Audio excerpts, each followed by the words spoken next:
അപ്പോൾ നമ്മൾ ഈ ഒരു അമെൻമെന്റ് വീഡിയോയിൽ പറയുന്നത് സി എ ഇന്റർ ജനുവരി 25 എക്സാമിനും C M A inter December 24 എക്സാമിനും വന്ന ഇമ്പോർട്ടൻ്റ് ആയിട്ടുള്ള ഇൻകം ടാക്സിലെയും ജി എസ് ടിയിലെയും അമെൻമെന്റ്സിന്റെ ഒരു സമ്മറിയാണ് നമ്മൾ ഡിസ്കസ് ചെയ്യുന്നത് കേട്ടോ. അപ്പോൾ സിമ്പിളായ രീതിയിലാണ് ഞാൻ നിങ്ങൾക്ക് പറഞ്ഞു തരുന്നത്. ഒന്ന് ശരിക്കും ശ്രദ്ധിക്കുക. എന്നിട്ട് നിങ്ങളുടെ കയ്യിലുള്ള ബുക്കിൽ എന്ത് ചെയ്യുക, ആ അമെൻമെന്റ്സിന്റെ ഏരിയ ഒന്ന് നോട്ട് ചെയ്ത് വെക്കുക. Okay, yes. ഇനി നിങ്ങൾക്ക് അമെൻമെന്റ്സിന്റെ നോട്ട് കിട്ടണമെന്നുണ്ടെങ്കിൽ ഇപ്പൊ ഞാൻ പ്രസന്റ് ചെയ്യുന്നൊരു നോട്ട് ഉണ്ടല്ലോ, എക്സാമ്പിൾസ് ഒക്കെ ഉള്ള ആ നോട്ട് നിങ്ങൾക്ക് കിട്ടണമെന്നുണ്ടെങ്കിൽ ഞാനിതിന്റെ ഡിസ്ക്രിപ്ഷനിൽ നമ്മുടെ ഒരു വാട്സപ്പ് ഗ്രൂപ്പിന് ലിങ്ക് കൊടുത്തിട്ടുണ്ട്. അതിൽ ജോയിൻ ചെയ്യാം. അതിൽ ഞാനൊരു നോട്ട് ഷെയർ ചെയ്യാം. Okay, yes. അപ്പോൾ നമുക്ക് നോക്കാം അമെൻമെന്റ്. ആദ്യം നമുക്ക് ഇൻകം ടാക്സ് നോക്കാം. ഇൻകം ടാക്സിൽ വന്ന അമെൻമെന്റ്സ് പറഞ്ഞതിന് ശേഷം നമുക്ക് ജി എസ് ടി അമെൻമെന്റ്സ് നോക്കാം. ഓക്കെ, ഇൻകം ടാക്സിൽ ഞാൻ ഈ ജനുവരി 25 സി എ ഇന്റർ എക്സാമിനും December 24 C M A inter എക്സാമിന് വന്ന അമെൻമെന്റ്സ് മാത്രമാണ് ഡിസ്കസ് ചെയ്യുന്നത് കേട്ടോ. അതിന് മുമ്പത്തെ അമെൻമെന്റ്സ്, കഴിഞ്ഞ അറ്റംപ്റ്റിനൊക്കെ വന്ന അമെൻമെന്റ്സ് ഓൾറെഡി നമ്മൾ യൂട്യൂബിൽ അപ്ലോഡ് ആക്കിയിട്ടുണ്ട്. ഓക്കെ, ശരി. അപ്പൊ നമുക്ക് നോക്കാം. ഇവിടെ ഇൻകം ടാക്സിൽ അമെൻമെന്റ്സ് വന്നത് 2 ചാപ്റ്ററിൽ മാത്രമാണ്. ഒന്ന് provision for filing of income tax return and self assessment എന്ന ചാപ്റ്ററിലും പിന്നെ ടി ഡി എസ് എന്ന ചാപ്റ്ററിലും, ഈ 2 ചാപ്റ്ററിലാണ് ചെറിയൊരു അമെൻമെന്റ്സ് വന്നത്. ഓക്കെ, നമുക്ക് എന്താണെന്ന് നോക്കാം. ഈ റിട്ടേൺസ് എന്ന ചാപ്റ്ററിൽ 139 coating of Aadhaar number read with rule 114 എന്ന ഈ ഒരു കേസിൽ നമ്മൾ പറഞ്ഞിട്ടുണ്ടായിരുന്നു, പാൻ കാർഡും പാൻ നമ്പറും ആധാറും, അതായത് പാൻ കാർഡും ആധാറും തമ്മിൽ ലിങ്ക് ചെയ്യാനുള്ള ലാസ്റ്റ് ഡേറ്റ് ഏതായിരുന്നു? 31/3/2022 പറഞ്ഞു അല്ലേ? ആ സമയത്തിനുള്ളിൽ പാൻ കാർഡും ആധാറും തമ്മിൽ ലിങ്ക് ചെയ്തിട്ടില്ലെങ്കിൽ പാൻ കാർഡ് ഇനോപ്പറേറ്റീവ് ആകുമെന്ന് പറഞ്ഞു അല്ലേ?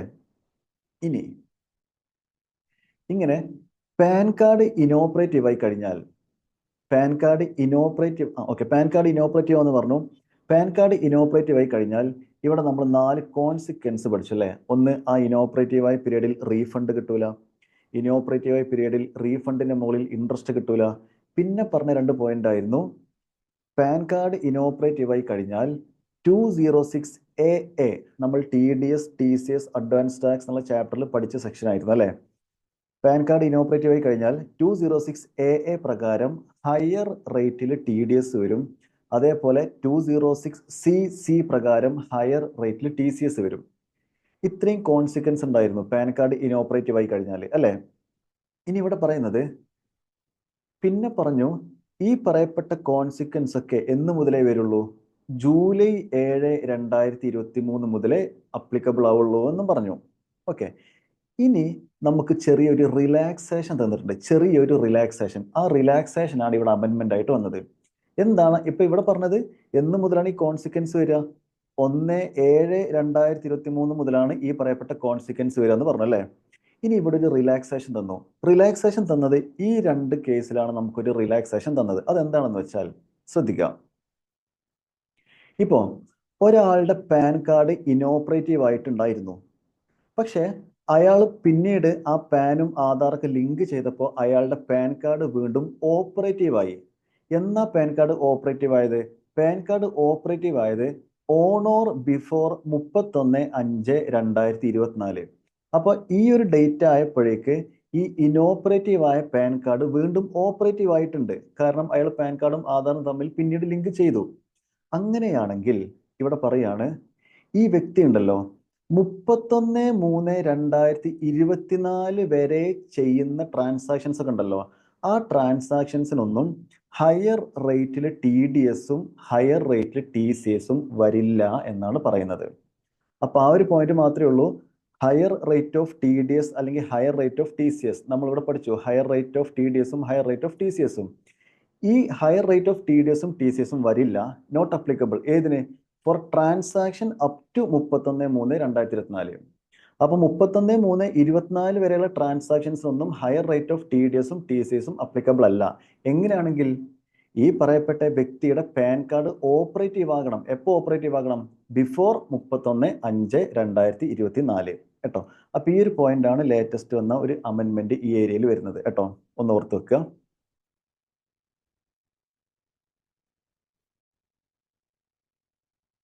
അടുത്തത് TDS TCS അഡ്വാൻസ് ടാക്സ് എന്ന ചാപ്റ്ററിൽ നമ്മൾ പഠിച്ചിട്ടുണ്ടായിരുന്നു 206AB എന്നൊരു സെക്ഷൻ, അതായത് ഇൻകം ടാക്സ് റിട്ടേൺ ഫയൽ ചെയ്യാത്ത സ്പെസിഫൈഡ് പേഴ്സന്റെ കയ്യിൽ നിന്നും ഹയർ റേറ്റ് ഓഫ് TDS വരുമെന്ന് നമ്മൾ പഠിച്ചിട്ടുണ്ടായിരുന്നു അല്ലേ. അപ്പൊ ആരാണ് സ്പെസിഫൈഡ് പേഴ്സൺ എന്നൊക്കെ ഓൾറെഡി നമ്മൾ ക്ലാസ്സിൽ ഡിസ്കസ് ചെയ്ത കാര്യങ്ങളാണ്, അതൊന്നും ഞാൻ പറയുന്നില്ല. ഓക്കെ, അപ്പോൾ ഇൻകം ടാക്സ് റിട്ടേൺ ഫയൽ ചെയ്യാത്ത ചില സ്പെസിഫൈഡ് അല്ല, ചില കണ്ടീഷൻ സാറ്റിസ്ഫൈഡ് ആവണം, സ്പെസിഫൈഡ് പേഴ്സന്റെ കയ്യിൽ നിന്നും ഹയർ റേറ്റിൽ TDS പിടിക്കുമെന്ന് നമ്മൾ പറഞ്ഞിട്ടുണ്ടായിരുന്നു. അപ്പൊ ഇവിടെ ഒരു ക്ലാരിഫിക്കേഷൻ വന്നത്, ഈ സ്പെസിഫൈഡ് പേഴ്സൺ എന്ന ഡെഫിനിഷനിൽ നിന്നും RBIനെ എക്സ്ക്ലൂഡ് ചെയ്തിട്ടുണ്ട് കേട്ടോ. അപ്പൊ ഈ സ്പെസിഫൈഡ് പേഴ്സൺ എന്ന കാറ്റഗറിയിൽ ആര് വരില്ല? RBI വരില്ല. അതാണ് ഒരു ക്ലാരിഫിക്കേഷൻ. അതേ ക്ലാരിഫിക്കേഷൻ എവിടെയും വന്നിട്ടുണ്ട്, TCSന്റെ കേസിൽ വന്നിട്ടുണ്ട്.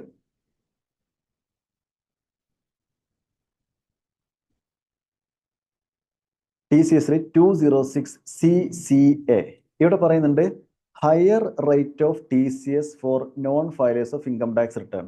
ഇൻകം ടാക്സ് റിട്ടേൺ ഫയൽ ചെയ്യാത്ത ആ സ്പെസിഫൈഡ് പേഴ്സന്റെ കയ്യിൽ നിന്നും ഹയർ റേറ്റിൽ TCS വരുമെന്ന് പറഞ്ഞിട്ടുണ്ടായിരുന്നു അല്ലെ.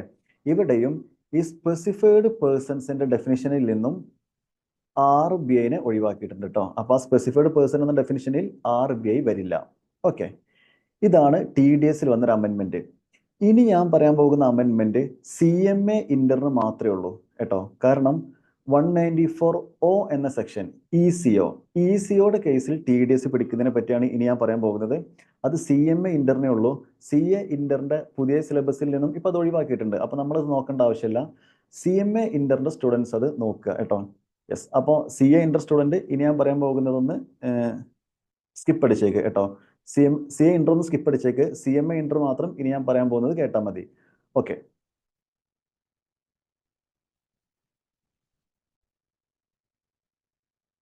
അപ്പൊ CMA ഇന്റർ സ്റ്റുഡൻസ് ഒക്കെ ഒന്ന് ശ്രദ്ധിക്കുക. ഓക്കെ, ഞാൻ ഓൾറെഡി നമ്മുടെ ക്ലാസ് തന്ന സമയത്ത് 194O പറ്റി ഓൾറെഡി നമ്മൾ ക്ലാസ്സിൽ ഡിസ്കസ് ചെയ്തിട്ടുണ്ടായിരുന്നു. ഓക്കെ, അപ്പോൾ അതിനെപ്പറ്റി ഞാൻ ഡീറ്റെയിൽ ആയിട്ട് പറയുന്നില്ല. ഓക്കെ, ഇനി അമെന്റ്മെന്റ്സ് ആണ് പറയുന്നത്. എങ്കിലും 194O ചെറിയൊരു ലോജിക്ക് മാത്രം ഞാൻ പറഞ്ഞുതരാം, ഒന്ന് ശ്രദ്ധിക്കുക.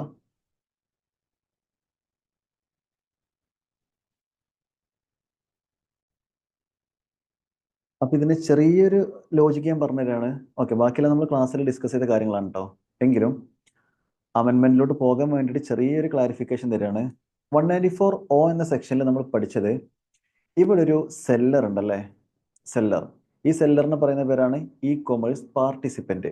ഓക്കെ, ഇയാളെ പറയുന്ന പേരാണ് ഇ-കൊമേഴ്സ് പാർട്ടിസിപ്പന്റ്, സെല്ലർ. പിന്നെ ഇവിടെ ഒരു ECO ഉണ്ട് അല്ലെ, ഇലക്ട്രോണിക് കൊമേഴ്സ് ഓപ്പറേറ്റർ. പിന്നെ ഇവിടെ ഒരു ബയറും ഉണ്ട്. അപ്പൊ ഇവിടെ സംഭവിക്കുന്നത് എന്താണ്, ഒരു സെല്ലർ ഒരു ഗുഡ്സോ സർവീസോ ECO വഴി ഒരു ബയർക്ക് സെയിൽ ചെയ്യാണ്. ഇതാണ് ഇവിടെ നടക്കുന്ന ട്രാൻസാക്ഷൻ അല്ലേ. അപ്പോ ഈ ഒരു എക്സാമ്പിളില് ഈ സെല്ലർ 1,00,000 രൂപയുടെ ഒരു ഗുഡ്സ് അല്ലെങ്കിൽ ഒരു സർവീസ് ECO വഴി ബയർക്ക് കൊടുത്തു. അപ്പൊ ഇനി ബയർ എന്ത് ചെയ്യും? 1,00,000 രൂപ സെല്ലർക്ക് കൊടുക്കുമല്ലോ. നോർമലി ആ 1,00,000 കൊടുക്കുന്നതും ECO വഴിയായിരിക്കും. അപ്പോൾ ഈ ബയറുടെ കയ്യിൽ നിന്നും ECOക്ക് 1,00,000 കിട്ടി. ഇനി ECO ആ എമൗണ്ട് ആർക്ക് കൊടുക്കും? സെല്ലർക്ക് കൊടുക്കും. പക്ഷേ ECO ഇങ്ങനെ ഒരു ഹെൽപ്പ് ചെയ്ത് തന്നതിന് ECO അവരുടെ കമ്മീഷൻ എടുക്കുമല്ലോ. അപ്പോൾ അസ്യൂം എൻ്റെ എക്സാമ്പിളിൽ ECOയുടെ കമ്മീഷൻ 10% ആണെന്ന് വിചാരിക്കുക. അപ്പൊ ECO എന്ത് ചെയ്യും? ഈ 1,00,000ന്റെ 10% കമ്മീഷൻ, അപ്പൊ 10,000 രൂപ അവരുടെ കമ്മീഷൻ എടുത്തിട്ട് ബാക്കി 90,000 രൂപ ആർക്ക് കൊടുക്കണം? ECO സെല്ലർക്ക് കൊടുക്കണം. ഇതാണ് സംഭവിക്കേണ്ടത്. അപ്പോഴാണ് ഇവിടെ 194O എന്ന സെക്ഷൻ വരുന്നത്. 194O എന്ന സെക്ഷനിൽ പറയാണ്, ECO ഉണ്ടല്ലോ, ECO ഈ ഒരു എമൗണ്ട് സെല്ലർക്ക് കൊടുക്കുന്ന സമയത്ത് ECO TDS ഡിഡക്ട് ചെയ്തിട്ട് ബാക്കി എമൗണ്ട് സെല്ലർക്ക് കൊടുക്കാൻ പാടുള്ളൂ. അങ്ങനെയാണെങ്കിൽ ECO 1% TDS ഡിഡക്ട് ചെയ്യണമെന്നാണ് പറയുന്നത്. ഇനി എൻ്റെ ചോദ്യം, ECO TDS ഡിഡക്ട് ചെയ്യേണ്ടത് ഈ 90,000ന്റെ മുകളിലാണോ അതോ ഈ 1,00,000ന്റെ മുകളിലാണോ? നമുക്കറിയാം, ഓൾറെഡി ഡിസ്കസ് ചെയ്ത കാര്യമായിരുന്നു, ECO TDS ഡിഡക്ട് ചെയ്യുന്നത് ആ ഗ്രോസ് എമൗണ്ടിന്റെ മുകളിലാണ്. ഈ ECO വഴി എത്ര രൂപയുടെ ഇടപാടാണ് നടന്നത്? എത്ര രൂപയുടെ സെയിൽസ് ആണ് ECO വഴി നടന്നത്? ECO വഴി നടന്ന സെയിൽസ് 1,00,000 രൂപയുടെ സെയിൽ അല്ലേ. ഈ 1,00,000 രൂപയുടെ സെയിൽ നടക്കാൻ വേണ്ടിയിട്ടുള്ള ഫെസിലിറ്റി ആരാ പ്രൊവൈഡ് ചെയ്തത്? ECO ആണ് പ്രൊവൈഡ് ചെയ്തത്. അപ്പൊ ആ ഗ്രോസ് എമൗണ്ടിന്റെ പുറത്താണ് TDS പിടിക്കേണ്ടത്. അങ്ങനെയാണെങ്കിൽ ഈ 90,000 ആണ് നോർമലി സെല്ലർക്ക് കൊടുക്കേണ്ടത് ECO. പക്ഷെ TDS വന്നത് കൊണ്ട് ആ ഗ്രോസ് എമൗണ്ട് 1 lakh അല്ലേ, അതിന്റെ മുകളിൽ 1% TDS. അപ്പൊ എത്ര വരും? 1000 രൂപ 194O എന്ന സെക്ഷൻ പ്രകാരം ECO TDS പിടിക്കണം. അങ്ങനെയാണെങ്കിൽ ഇനി നമ്മുടെ എക്സാമ്പിളില് 90,000 രൂപയാണ് സെല്ലർക്ക് കൊടുക്കാനുള്ളത് അല്ലേ. അപ്പൊ ഈ 90,000 രൂപ മുഴുവൻ ഇനി കൊടുക്കേണ്ട ആവശ്യമുണ്ടോ? വേണ്ട. അതിൽ നിന്നും 1000 രൂപ TDS ഡിഡക്ട് ചെയ്യണം. ആ 1000 രൂപ ഈ 1000 രൂപ കണ്ടുപിടിക്കേണ്ടത് ഗ്രോസ് എമൗണ്ടിന്റെ പുറത്താട്ടോ. അപ്പൊ 1000 രൂപ TDS പിടിക്കണം. ആ TDS കുറയ്ക്കുക. അപ്പൊ എത്ര വന്നു? 89,000 രൂപയാണ് ഇനി ECO ഈ സെല്ലർക്ക് കൊടുക്കേണ്ടത്. ഈ കൺസെപ്റ്റ് 100% ക്ലിയർ ആയിട്ടുണ്ടാവും എന്ന് ഞാൻ വിചാരിക്കുന്നു. ഓക്കെ, ഇനി നമുക്ക് അമെൻമെന്റ്സ്, ആ ക്ലാരിഫിക്കേഷൻസ്, ഗൈഡ് ലൈൻസിലോട്ട് പോകാം. എന്തൊക്കെയാണെന്ന് നമുക്ക് നോക്കാം. ഓക്കെ, അപ്പോൾ അടുത്ത ഒരു ഇനി നമുക്ക് നമ്മുടെ ഗൈഡ് ലൈൻ നോക്കാം. ഇവിടെ ശ്രദ്ധിക്കാം, ഇവിടെ സെല്ലർ ഉണ്ട്, ബയർ ഉണ്ട്. ഇതിന്റെ ഇടയ്ക്ക് 2 ECO ഉണ്ട്. ഒന്ന് സെല്ലറുടെ സൈഡിൽ ഒരു ECO ഉണ്ട്, സെല്ലർ സൈഡ് ECO. മറ്റൊന്ന് ബയറുടെ സൈഡിൽ മറ്റൊരു ECO ഉണ്ട്, ബയർ സൈഡ് ECO. എന്ന് വെച്ചാൽ സിമ്പിൾ ആയിട്ട് പറഞ്ഞാൽ 2 ECO വഴിയാണ് ഈ ഒരു ട്രാൻസാക്ഷൻ നടക്കുന്നത്. ഫോർ എക്സാമ്പിൾ, സെല്ലർ എന്താണ്, ഒരു ഗുഡ്സോ സർവീസോ പ്രൊവൈഡ് ചെയ്യണേ.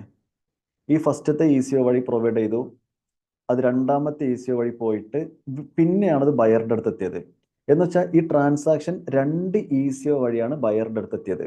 ഓക്കെ, ഫോർ എക്സാമ്പിൾ പറയാണ്, ഒരു ഗുഡ്സോ സർവീസോ 2 ECO വഴി ബയറുടെ അടുത്തെത്തി. ഇനി ബയർ എന്ത് ചെയ്യും? കൺസിഡറേഷൻ കൊടുക്കും അല്ലേ. ബയർ ഇങ്ങനെ കൺസിഡറേഷൻ കൊടുക്കും, ആ കൺസിഡറേഷൻ ഇങ്ങോട്ട് പാസ് ചെയ്യും, ആ കൺസിഡറേഷൻ സെല്ലർക്ക് പാസ് ചെയ്യും അല്ലെ. ബയർ സൈഡ് ECOക്ക് ആദ്യം കൺസിഡറേഷൻ കൊടുക്കും, buyer side ECO seller side ECOക്ക് കൺസിഡറേഷൻ കൊടുക്കും, സെല്ലർ സൈഡ് ECO ആ സെല്ലർക്ക് കൺസിഡറേഷൻ കൊടുക്കും അല്ലെ. നിങ്ങൾക്ക് ചാർട്ട് മനസ്സിലായില്ലേ? ആദ്യം ബയർ സൈഡ് ECOക്ക് അതായത് ബയർ എന്ത് ചെയ്യും? ഈ ബയർ സൈഡ് ECOക്ക് കൺസിഡറേഷൻ കൊടുക്കും. ബയർ സൈഡ് ECO എന്ത് ചെയ്യും? സെല്ലർ സൈഡ് ECOക്ക് കൺസിഡറേഷൻ കൊടുക്കും. സെല്ലർ സൈഡ് ECO എന്ത് ചെയ്യും? സെല്ലർക്ക് കൺസിഡറേഷൻ കൊടുക്കും. ഇങ്ങനെ ആയിരിക്കുമല്ലോ കൺസിഡറേഷന്റെ ഫ്ലോ. അപ്പൊ എന്റെ ചോദ്യം, ഇവിടെ 2 ECO ഉണ്ടല്ലോ, ഏത് ECO ആണ് 194O പ്രകാരം TDS പിടിക്കേണ്ടത്? ഇവിടെ ഗൈഡ് ലൈൻ വന്നത്, ഈ സെല്ലർക്ക് ഫൈനലി പേയ്മെന്റ് കൊടുക്കുന്നത് ഈ സെല്ലറുടെ സൈഡിലുള്ള ECO അല്ലേ. അങ്ങനെയാണെങ്കിൽ ആ ECO ആണ് TDS 194O പ്രകാരം ഡിഡക്റ്റ് ചെയ്യേണ്ടത്. Okay, yes.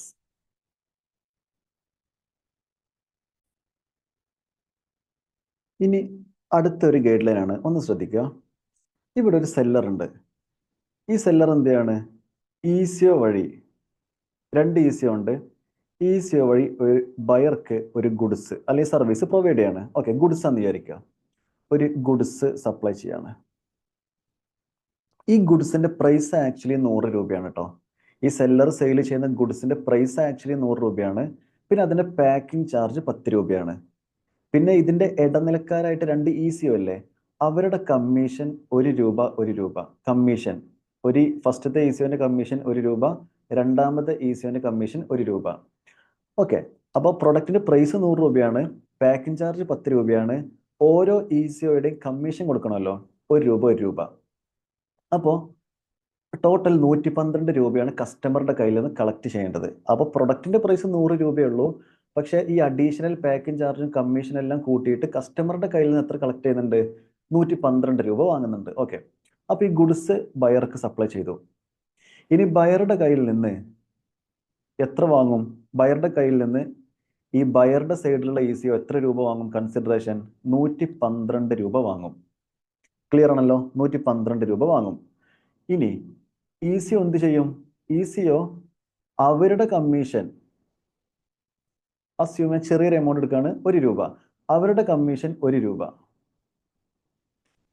അത് അവര് എടുത്തു വെക്കും അല്ലെ, അത് അവരുടെ കമ്മീഷൻ. ബാക്കി 111 രൂപ അടുത്ത ECOക്ക് കൊടുക്കും. റുപ്പീസ് 111. ബാക്കി 111 രൂപ അടുത്ത ECOക്ക് കൊടുക്കും. ഇനി അടുത്ത ECO അവരുടെ കമ്മീഷൻ 1 രൂപ മാറ്റി വെക്കും. അവരുടെ കമ്മീഷൻ 1 രൂപ മാറ്റി വെക്കും. ബാക്കി എത്ര ഉണ്ട്? ബാക്കി 110 രൂപ ആർക്ക് കൊടുക്കണം? സെല്ലർക്ക് കൊടുക്കണം അല്ലേ. പക്ഷേ ഇവിടെ 110 രൂപ മുഴുവനും ഇനി ഈ സെല്ലറുടെ സൈഡിലുള്ള ഇസിഒ സെല്ലർക്ക് കൊടുക്കുവോ? ഇല്ല. ശരിക്കും 110 രൂപയാണ് കൊടുക്കേണ്ടത്. കാരണം ഇസിഒ അവരുടെ കമ്മീഷൻ എടുത്തു, ഈ ഇസിഒ അവരുടെ കമ്മീഷൻ എടുത്തു, ബാക്കി 110 രൂപ സെല്ലർക്ക് കൊടുക്കണം. പക്ഷേ ഇവിടെ ഈ ഇസിഒ എന്ത് ചെയ്യണം? 194 പ്രകാരം TDS ഡിഡക്ട് ചെയ്യണ്ടേ? ഡിഡക്ട് ചെയ്യണം. എൻ്റെ ചോദ്യം, ഈ 194 പ്രകാരം ഏത് എമൗണ്ടിന്റെ മുകളിലാണ് TDS ഡിഡക്ട് ചെയ്യേണ്ടത്? ഇവിടെ പറയുന്നത് ഗ്രോസ് എമൗണ്ടിന്റെ മുകളിൽ. ഏതാണ്? ഗ്രോസ് എമൗണ്ടിന്റെ മുകളിൽ. അപ്പൊ ഈ ബയറുടെ കയ്യിൽ നിന്നും ടോട്ടൽ എത്ര രൂപ വാങ്ങിയിട്ടുണ്ട്? അതായത് ഗ്രോസ് എമൗണ്ട് എത്ര?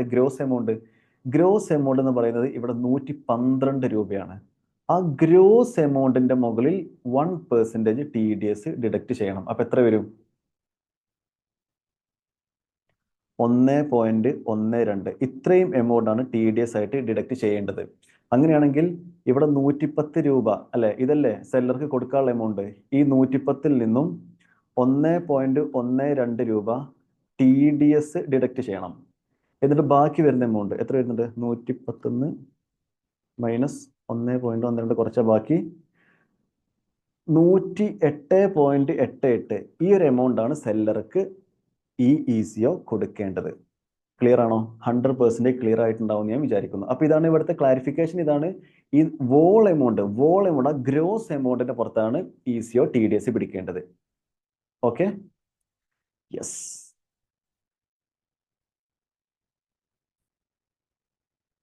അടുത്തൊരു ഗൈഡ് ലൈൻ പറയുന്നത്, ഇപ്പോ ഇസിഒ സെല്ലർക്ക് പേയ്മെന്റ് കൊടുക്കുമ്പോൾ TDS പിടിക്കണം എന്ന കൺസെപ്റ്റ് നമുക്ക് 100% പക്കയായിട്ടുണ്ടെന്ന് വിചാരിക്കുന്നു.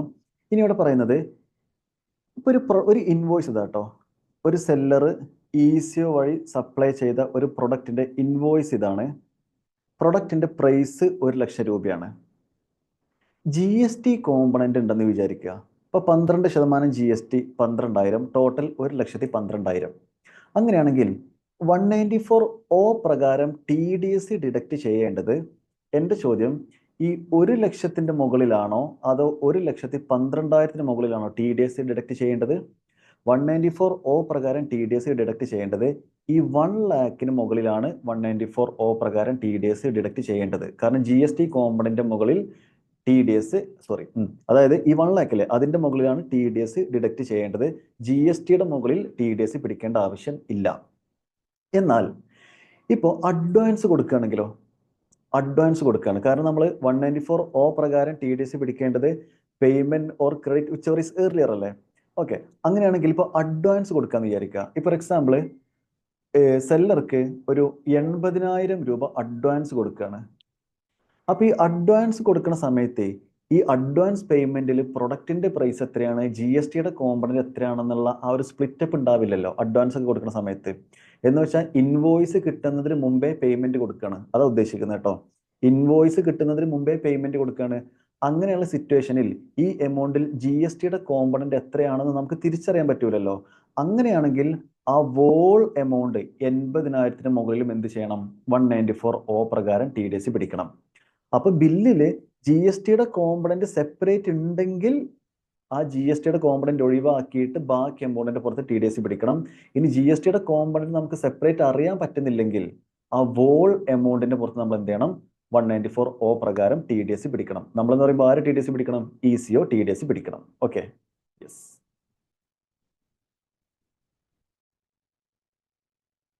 ഇനി സെയിൽസ് റിട്ടേൺ ഉണ്ടെങ്കിലോ? അതുമായി ബന്ധപ്പെട്ട ഒരു ഗൈഡ് ലൈൻ ആണ്.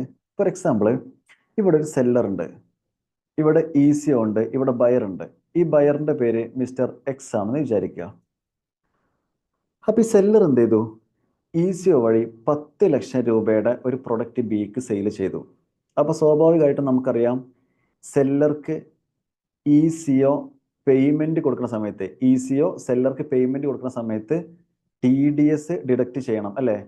ആ ഗ്രോസ് എമൗണ്ടിന്റെ മുകളിൽ, ആ 10 ലക്ഷത്തിന് മുകളിലും 1% TDS ഡിഡക്ട് ചെയ്യണം, നമുക്കറിയാം. ഓക്കെ, അപ്പൊ TDS എല്ലാം ഡിഡക്ട് ചെയ്തു. അപ്പൊ എത്ര TDS വരും? 10,000 ആണോ? 10 ലക്ഷത്തിന് 10,000 അല്ലേ? യെസ്, 10,000 രൂപ TDS ഡിഡക്ട് ചെയ്യണം. ഓക്കെ, അപ്പൊ TDS 10,000 രൂപ ഡിഡക്ട് ചെയ്തു എന്ന് വിചാരിക്കുക. അങ്ങനെ ആ ട്രാൻസാക്ഷൻ കഴിഞ്ഞു. പിന്നീട് ബി എന്ത് ചെയ്തു എന്നറിയാം. ഈ 10 ലക്ഷം രൂപയുടെ സെയിൽ നടന്നില്ലേ, ഈ 10 ലക്ഷത്തിൽ 2 ലക്ഷം രൂപയുടെ സെയിൽസ് എന്തായി, റിട്ടേൺ ആയി, അതായത് സെയിൽസ് റിട്ടേൺ വന്നു.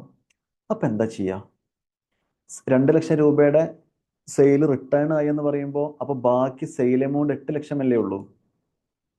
ബാക്കി സെയിൽ എമൗണ്ട് 8 ലക്ഷം അല്ലേ ഉള്ളൂ. 2 ലക്ഷം രൂപയുടെ സെയിൽ റിട്ടേൺ ആയി, സെയിൽസ് റിട്ടേൺ ആയി. അപ്പൊ ബാക്കി 8 ലക്ഷം അല്ലേ ഉള്ളൂ. പക്ഷെ പറഞ്ഞിട്ട് കാര്യമില്ല, കാരണം ട്രാൻസാക്ഷൻ ഒക്കെ ഓൾറെഡി നടന്നില്ലേ. TDS ഒക്കെ ഓൾറെഡി ഡിഡക്ട് ചെയ്ത് ഗവൺമെന്റ് അടച്ചില്ലേ ECO. പിന്നീടല്ലേ ഈ സെയിൽസ് റിട്ടേൺ സംഭവിച്ചത്. അങ്ങനെയാണെങ്കിൽ ഇവിടെ ശ്രദ്ധിക്കുക, അങ്ങനെയാണെങ്കിൽ ഇവിടെ ആക്ച്വലി സെയിൽസ് റിട്ടേൺ കുറച്ചിട്ട് ബാക്കി 8 ലക്ഷത്തിന് മുകളിൽ TDS പിടിച്ചാൽ മതിയായിരുന്നുള്ളൂ. പക്ഷെ TDS പിടിക്കുന്ന സമയത്ത് നമുക്ക് അറിയില്ലല്ലോ സെയിൽസ് റിട്ടേണിന്റെ കാര്യം. അങ്ങനെയാണെങ്കിൽ ഇപ്പൊ എക്സ്ട്രാ കുറച്ച് TDS പിടിച്ചിട്ടുണ്ടല്ലേ, ശരിക്കും 8 ലക്ഷം രൂപക്ക് മുകളിൽ TDS പിടിച്ചാൽ മതിയായിരുന്നു, കാരണം സെയിൽസ് റിട്ടേൺ ഉണ്ട്. പക്ഷെ സെയിൽസ് റിട്ടേൺ നമുക്ക് ആ സമയത്ത് അറിയില്ലല്ലോ. അതുകൊണ്ട് നമ്മൾ എന്ത് ചെയ്തു, ആ ഗ്രോസ് എമൗണ്ടിന്റെ പുറത്ത് TDS പിടിച്ചു. ഗ്രോസ് എമൗണ്ടിന്റെ പുറത്ത് തന്നെ TDS പിടിക്കണം കേട്ടോ, ഗ്രോസ് എമൗണ്ടിന്റെ പുറത്ത് തന്നെ TDS പിടിക്കണം. ഇനി സെയിൽസ് റിട്ടേൺ വന്നു, സെയിൽസ് റിട്ടേൺ 2 ലക്ഷം വന്നു. അങ്ങനെയാണെങ്കിൽ ബാക്കി വാല്യൂ 8 ലക്ഷം അല്ലേ. പക്ഷേ നമ്മൾ ഓൾറെഡി 10 ലക്ഷത്തിന് മുകളിൽ TDS പിടിച്ചില്ലേ, എന്ന് വെച്ചാൽ 2 ലക്ഷം രൂപക്ക് മുകളിൽ എക്സ്ട്രാ TDS പിടിച്ചില്ലേ. അപ്പൊ 2 ലക്ഷം രൂപക്ക് മുകളിൽ എക്സ്ട്രാ നമ്മൾ എത്ര TDS പിടിച്ചിട്ടുണ്ട്, ഇതിന്റെ 1%, 2000 രൂപ എക്സ്ട്രാ TDS പിടിച്ചില്ലേ.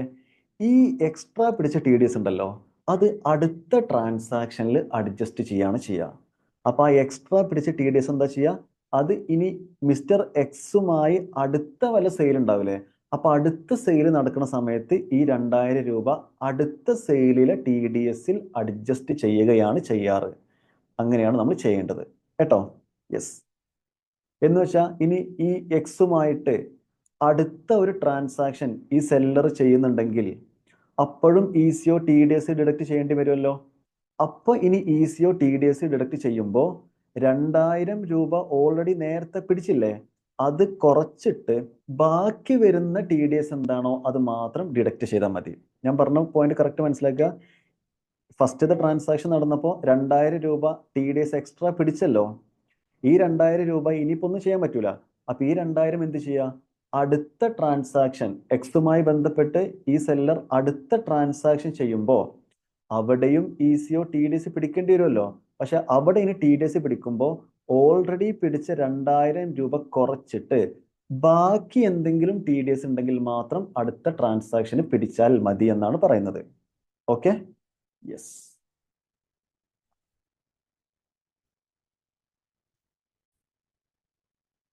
അടുത്തത് ഡിസ്കൗണ്ടുമായി ബന്ധപ്പെട്ട ഒരു പോയിന്റ് ആണ് പറയുന്നത്, ഡിസ്കൗണ്ട്. ഓക്കെ. ഇപ്പോൾ ഈ ഒരു അടുത്തൊരു ഗൈഡ് ലൈൻ പറയുന്നത് 100 രൂപയുടെ പ്രൊഡക്റ്റ് ആണ്. അപ്പൊ ഈ സെല്ലർ എന്ത് ചെയ്തു, 10 രൂപ ഡിസ്കൗണ്ട് കൊടുത്തു, ബാക്കി 90 രൂപ. അപ്പൊ 90 രൂപക്കാണ് സെല്ലർ ECO വഴി ഈ ഒരു പ്രൊഡക്റ്റ് ബയർക്ക് കൊടുക്കുന്നത്. ഓക്കെ. അപ്പൊ ബയറുടെ കയ്യിൽ നിന്നും ഇനി ECO എത്ര കളക്ട് ചെയ്യും, 90 രൂപയാണ് കളക്ട് ചെയ്യുക. എന്റെ ചോദ്യം, അങ്ങനെയാണെങ്കിൽ ECO TDS ഡിഡക്ട് ചെയ്യേണ്ടത് 100 രൂപക്ക് മുകളിലാണോ 90 രൂപക്ക് മുകളിലാണോ? ഇവിടെ TDS ഡിഡക്ട് ചെയ്യേണ്ടത് ആ 90 രൂപക്ക് മുകളിൽ 1% TDS ഡിഡക്ട് ചെയ്താൽ മതി. കാരണം ഇവിടെ ബില്ലിങ്ങിൽ തന്നെ എമൗണ്ട് എത്രയേ ഉള്ളൂ, 90 ഉള്ളൂ. ക്ലിയർ ആയോ? എന്നാൽ ഇവിടെ ഒരു എക്സാമ്പിൾ, മറ്റൊരു എക്സാമ്പിൾ ആണ്. ഇവിടെ സെല്ലർ പ്രൊഡക്റ്റിന് വാല്യൂ ഇട്ടത് 100 രൂപ തന്നെയാണ്, ബില്ലിൽ 100 രൂപ തന്നെയാണ്. സെല്ലർ ബില്ലിൽ ഡിസ്കൗണ്ട് ഒന്നും കൊടുത്തിട്ടില്ല. ഓക്കെ. പക്ഷെ ECO ഉണ്ടല്ലോ, ECO അവരുടെ ഒരു പോളിസി പ്രകാരം ECO എന്ത് ചെയ്തു, ഒരു 10 രൂപയുടെ ഡിസ്കൗണ്ട് കൊടുത്തു. സെല്ലർ ഡിസ്കൗണ്ട് ഒന്നും കൊടുത്തിട്ടില്ല.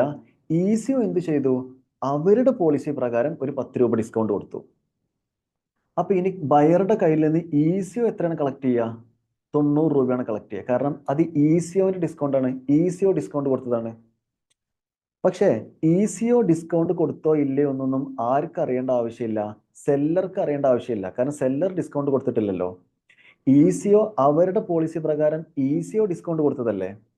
അപ്പൊ ECO 10 രൂപ ഡിസ്കൗണ്ട് കൊടുത്തു, ബാക്കി 90 രൂപ കളക്ട് ചെയ്തു. ഇനി ഈ 10 രൂപ ഡിസ്കൗണ്ട് സെല്ലർ പറഞ്ഞിട്ട് കൊടുത്തതല്ലോ, അല്ല.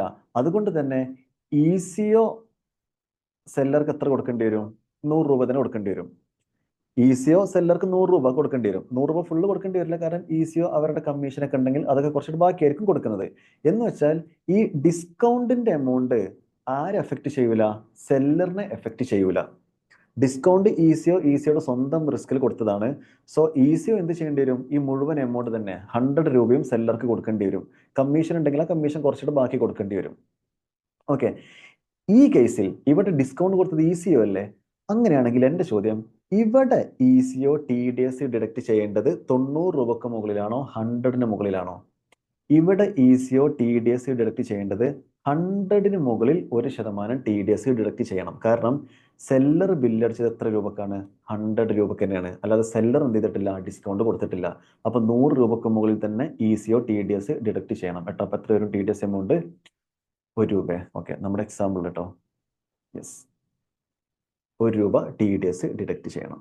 ഇപ്പൊ ഞാൻ നമുക്ക് എക്സാമ്പിളിന് വേണ്ടിയിട്ട് ചെറിയ ചെറിയ എമൗണ്ടുകൾ എക്സാമ്പിൾ പറഞ്ഞേ ഉള്ളൂ കേട്ടോ. യെസ്, പെർഫെക്റ്റ് ആയിട്ട് മനസ്സിലായിട്ടുണ്ടാവുമെന്ന് ഞാൻ വിചാരിക്കുന്നു.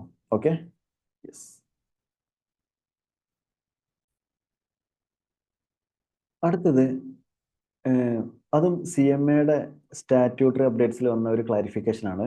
ഓക്കെ, സേക്ക് അപ്ലിക്കബിൾ അല്ല, CMAയുടെ ഇതിൽ വന്നൊരു ക്ലാരിഫിക്കേഷൻ കേട്ടോ. ഒന്ന് ശ്രദ്ധിക്കുക. നമ്മൾ എങ്കിലും CA സ്റ്റുഡൻസും CMA സ്റ്റുഡൻസും ഒക്കെ അറിഞ്ഞു വെക്കുന്നത് നല്ലതാണ് കേട്ടോ. പ്രാക്ടിക്കലി ആവശ്യം വരുമല്ലോ, എന്തെല്ലാം ആവശ്യം വരും. അപ്പൊ ഒന്ന് ശ്രദ്ധിച്ചോ. ഇപ്പോ 23 ഇത് റിട്ടേൺസ് എന്ന ചാപ്റ്ററിൽ വരുന്ന ഒരു ക്ലാരിഫിക്കേഷൻ കേട്ടോ. 23/24 ഇൻകം ടാക്സ് റിട്ടേൺ ഫയൽ ചെയ്യാനുള്ള ലാസ്റ്റ് ഡേറ്റ് ഏതാ? 31/7/2024 അല്ലേ? ഓക്കെ, ഇപ്പോൾ അസ്യൂം ഞാൻ 31/7/2024 ഇൻകം ടാക്സ് റിട്ടേൺ ഫയൽ ചെയ്തു. നമുക്കറിയാം ഇൻകം ടാക്സ് റിട്ടേൺ ഫയൽ ചെയ്താൽ പിന്നെ അത് വെരിഫൈ ചെയ്യണം. നമ്മൾ പഠിച്ചിട്ടില്ലേ? ഇൻഡിവിജ്വലിന്റെ കേസിൽ ആര് വെരിഫൈ ചെയ്യണം, HUFന്റെ കേസിൽ ആര് വെരിഫൈ ചെയ്യണം, LLP ആണെങ്കിൽ ആര് വെരിഫൈ ചെയ്യണം, ഫേം ആണെങ്കിൽ ആര് വെരിഫൈ ചെയ്യണം, കമ്പനി ആണെങ്കിൽ ആര് വെരിഫൈ ചെയ്യണം, അതൊക്കെ നമ്മൾ പഠിച്ചിട്ടുണ്ടല്ലോ.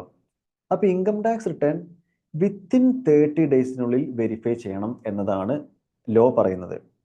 ഓക്കെ, അപ്പൊ അതാണ് ഇപ്പൊ പുതിയ ഗൈഡ് ലൈൻ ഇവിടെ വന്നത്. അപ്പോൾ ഇവിടെ പറയുന്നുണ്ട്, ഇതാ ഇത് CMAയുടെ അപ്ഡേറ്റ്സ് ആണ് കേട്ടോ. അപ്പൊ ഈ ഒരു പോയിന്റാണ് ഞാൻ പറയുന്നത്. ഓക്കെ, ഇത് CMAയുടെ അപ്ഡേറ്റ്സ് ആണ്.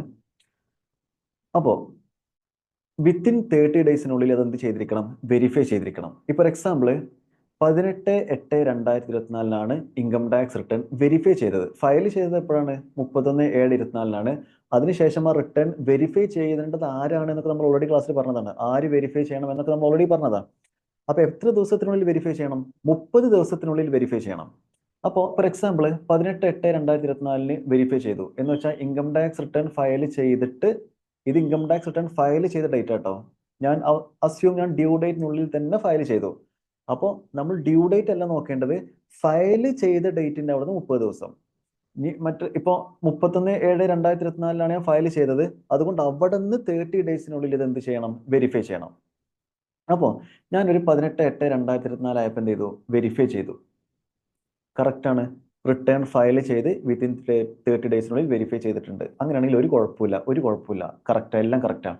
എന്നാൽ റിട്ടേൺ ഫയൽ ചെയ്തിട്ട് 30 ദിവസം കഴിഞ്ഞിട്ടാണ് വെരിഫൈ ചെയ്തെങ്കിലോ? Verify after 30 days. For example return file ചെയ്തു 31/7, ഞാൻ 28/9 വെരിഫൈ ചെയ്തത്. അങ്ങനെയാണെങ്കിൽ ഒരു കാര്യം ശ്രദ്ധിക്കുക. അങ്ങനെയാണെങ്കിൽ ഇപ്പൊ ഫസ്റ്റത്തെ കേസിൽ വിത്തിൻ 30 ഡേയ്സിനുള്ളിൽ റിട്ടേൺ വെരിഫൈ ചെയ്തല്ലോ, അതുകൊണ്ട് ഒരു കുഴപ്പമില്ല. ഇവിടെ 31/7/24 തന്നെ നിങ്ങൾ ഇൻകം ടാക്സ് റിട്ടേൺ ഫയൽ ചെയ്ത പോലെ കണക്കാക്കും. എന്ന് വെച്ചാൽ ഡ്യൂ ഡേറ്റിനുള്ളിൽ തന്നെ റിട്ടേൺ ഫയൽ ചെയ്ത പോലെ കണക്കാക്കും. ഇൻട്രസ്റ്റും ലേറ്റ് ഫീയും കാര്യങ്ങളൊന്നും വരില്ല. എന്നാൽ 30 ദിവസത്തിന് ശേഷമാണ് നിങ്ങൾ റിട്ടേൺ വെരിഫൈ ചെയ്തത് എങ്കിൽ, നിങ്ങൾ 31/7 ഇൻകം ടാക്സ് റിട്ടേൺ ഫയൽ ചെയ്തിട്ടുണ്ടെങ്കിലും ഈ വെരിഫൈ ചെയ്ത ഡേറ്റ് ആണ് നിങ്ങൾ ഇൻകം ടാക്സ് റിട്ടേൺ ഫയൽ ചെയ്തതായിട്ട് കണക്കാക്കുക. 30 ദിവസം കഴിഞ്ഞിട്ടാണ് വെരിഫൈ ചെയ്തതെങ്കിൽ ആ വെരിഫൈ ചെയ്ത ഡേറ്റിൽ നിങ്ങൾ ഇൻകം ടാക്സ് റിട്ടേൺ ഫയൽ ചെയ്തു എന്നാണ് കണക്കാക്കുക.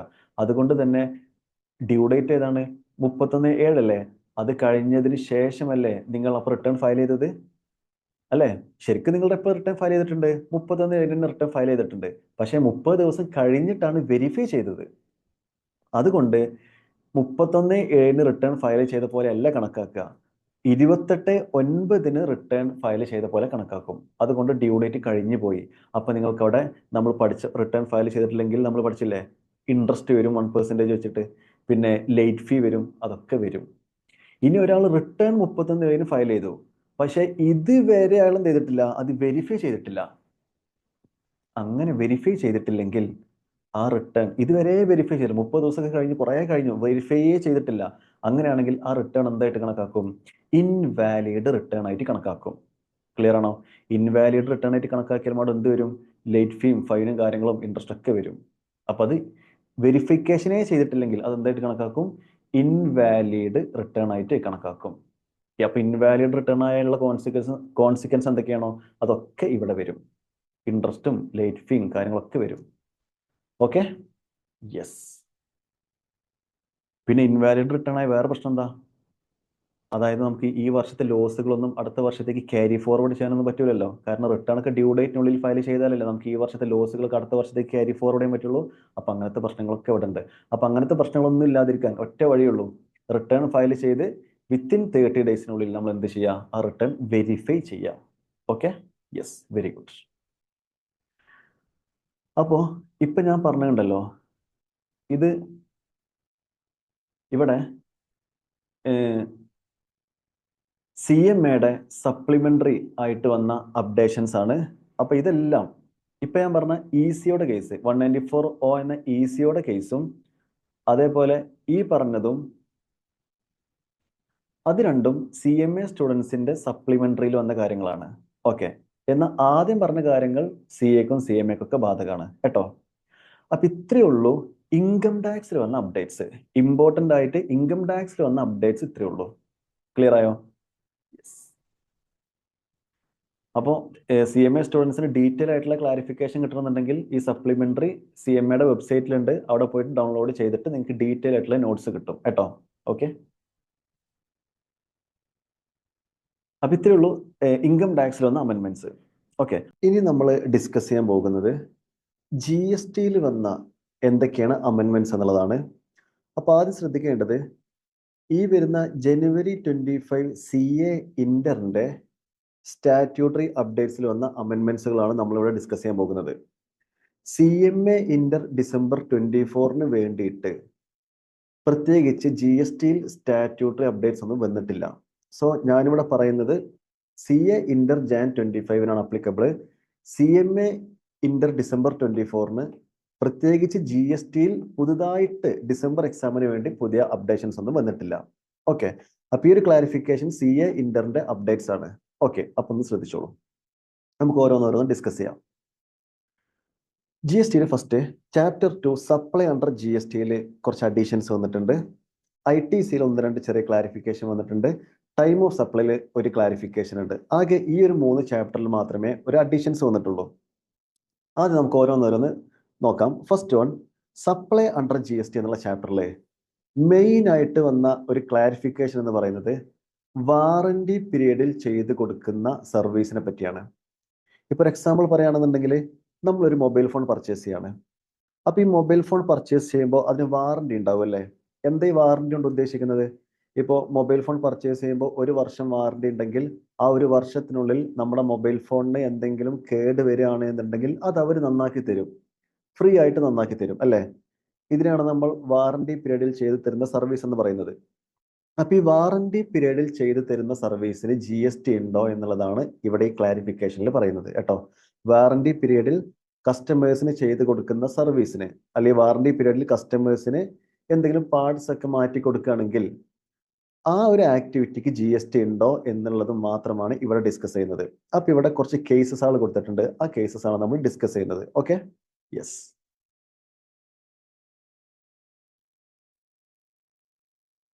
അപ്പൊ നമ്മൾ ഓരോന്നോരോന്ന് ഡിസ്കസ് ചെയ്യാൻ പോവാണ്. ആദ്യം ഞാനൊരു കാര്യം പറയുന്നത്, ഞാനിവിടെ അമെൻമെന്റ്സിന്റെ ഒരു നോട്ട് ഉണ്ടല്ലോ, ഇപ്പൊ ഞാൻ ഈ ഡിസ്പ്ലേ ചെയ്യുന്ന നോട്ട്, ഈ നോട്ട് നിങ്ങൾക്ക് വേണമെന്നുണ്ടെങ്കിൽ ഞാനിവിടെ വാട്സപ്പ് നമ്പർ കൊടുക്കുന്നുണ്ട്. ആ വാട്സപ്പ് നമ്പറിൽ അമെൻമെന്റ് നോട്ട് എന്ന് ജസ്റ്റ് മെസ്സേജ് അയച്ചാൽ മതി. അപ്പൊ ഈ നോട്ട്സ് നിങ്ങൾക്ക് ഷെയർ ചെയ്ത് തരാം കേട്ടോ, ഇൻഷാല്ലാ. അപ്പോ ഇപ്പൊ ഞാനിവിടെ കേസ് 1 എന്ന് പറയും. ഈ നോട്ട് നിങ്ങൾ വായിക്കണം. ഞാൻ അതിന്റെ എക്സ്പ്ലനേഷൻ ഒരു ചിത്രം രൂപത്തിൽ ഞാൻ അതിന്റെ എക്സ്പ്ലനേഷൻ ആണ് പറഞ്ഞു തരാൻ പോകുന്നത്. അപ്പൊ നിങ്ങൾ എന്ത് ചെയ്യുക, വീഡിയോ പോസ് ആക്കുക, എന്നിട്ട് ഈ നോട്ട് ഒന്ന് വായിക്കുക, കേസ് 1ന്റെ നോട്ട് ഒന്ന് വായിക്കുക. അതിനുശേഷം ഞാൻ പറയുന്ന എക്സ്പ്ലനേഷൻ കേൾക്കുക. അങ്ങനെയാണ് നിങ്ങൾ ചെയ്യേണ്ടത് കേട്ടോ. ഓക്കെ, അപ്പൊ നിങ്ങളിപ്പോൾ വീഡിയോ പോസ് ആക്കിയിട്ട് കേസ് 1 വായിച്ചിട്ടുണ്ടാവും എന്ന് ഞാൻ വിചാരിക്കുന്നു. ഇനി എന്താണ് കേസ് 1ൽ പറഞ്ഞത് എന്ന് ഞാൻ ഒരു ഗ്രാഫിക്കൽ, അതായത് ഒരു ചിത്രത്തിലൂടെ കാണിച്ചു തരാം. ഒന്ന് ശ്രദ്ധിച്ചോളൂ. ശരി, ഇപ്പൊ എല്ലാവരും കേസ് 1ന്റെ നോട്ട് വായിച്ചല്ലോ. യെസ്. അപ്പൊ ശ്രദ്ധിക്കുക, ഇവിടെ പറയുന്നത്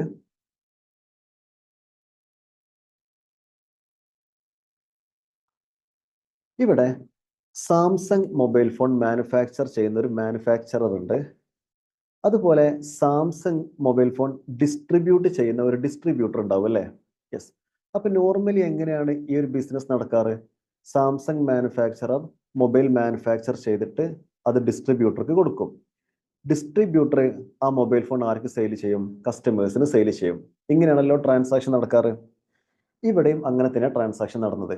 അതായത് സാംസങ് മാനുഫാക്ചറർ ഡിസ്ട്രിബ്യൂട്ടർക്ക് മൊബൈൽ ഫോൺ കൊടുത്തു. ആ ഡിസ്ട്രിബ്യൂട്ടർ കസ്റ്റമർക്ക് മൊബൈൽ ഫോൺ സെയിൽ ചെയ്തു.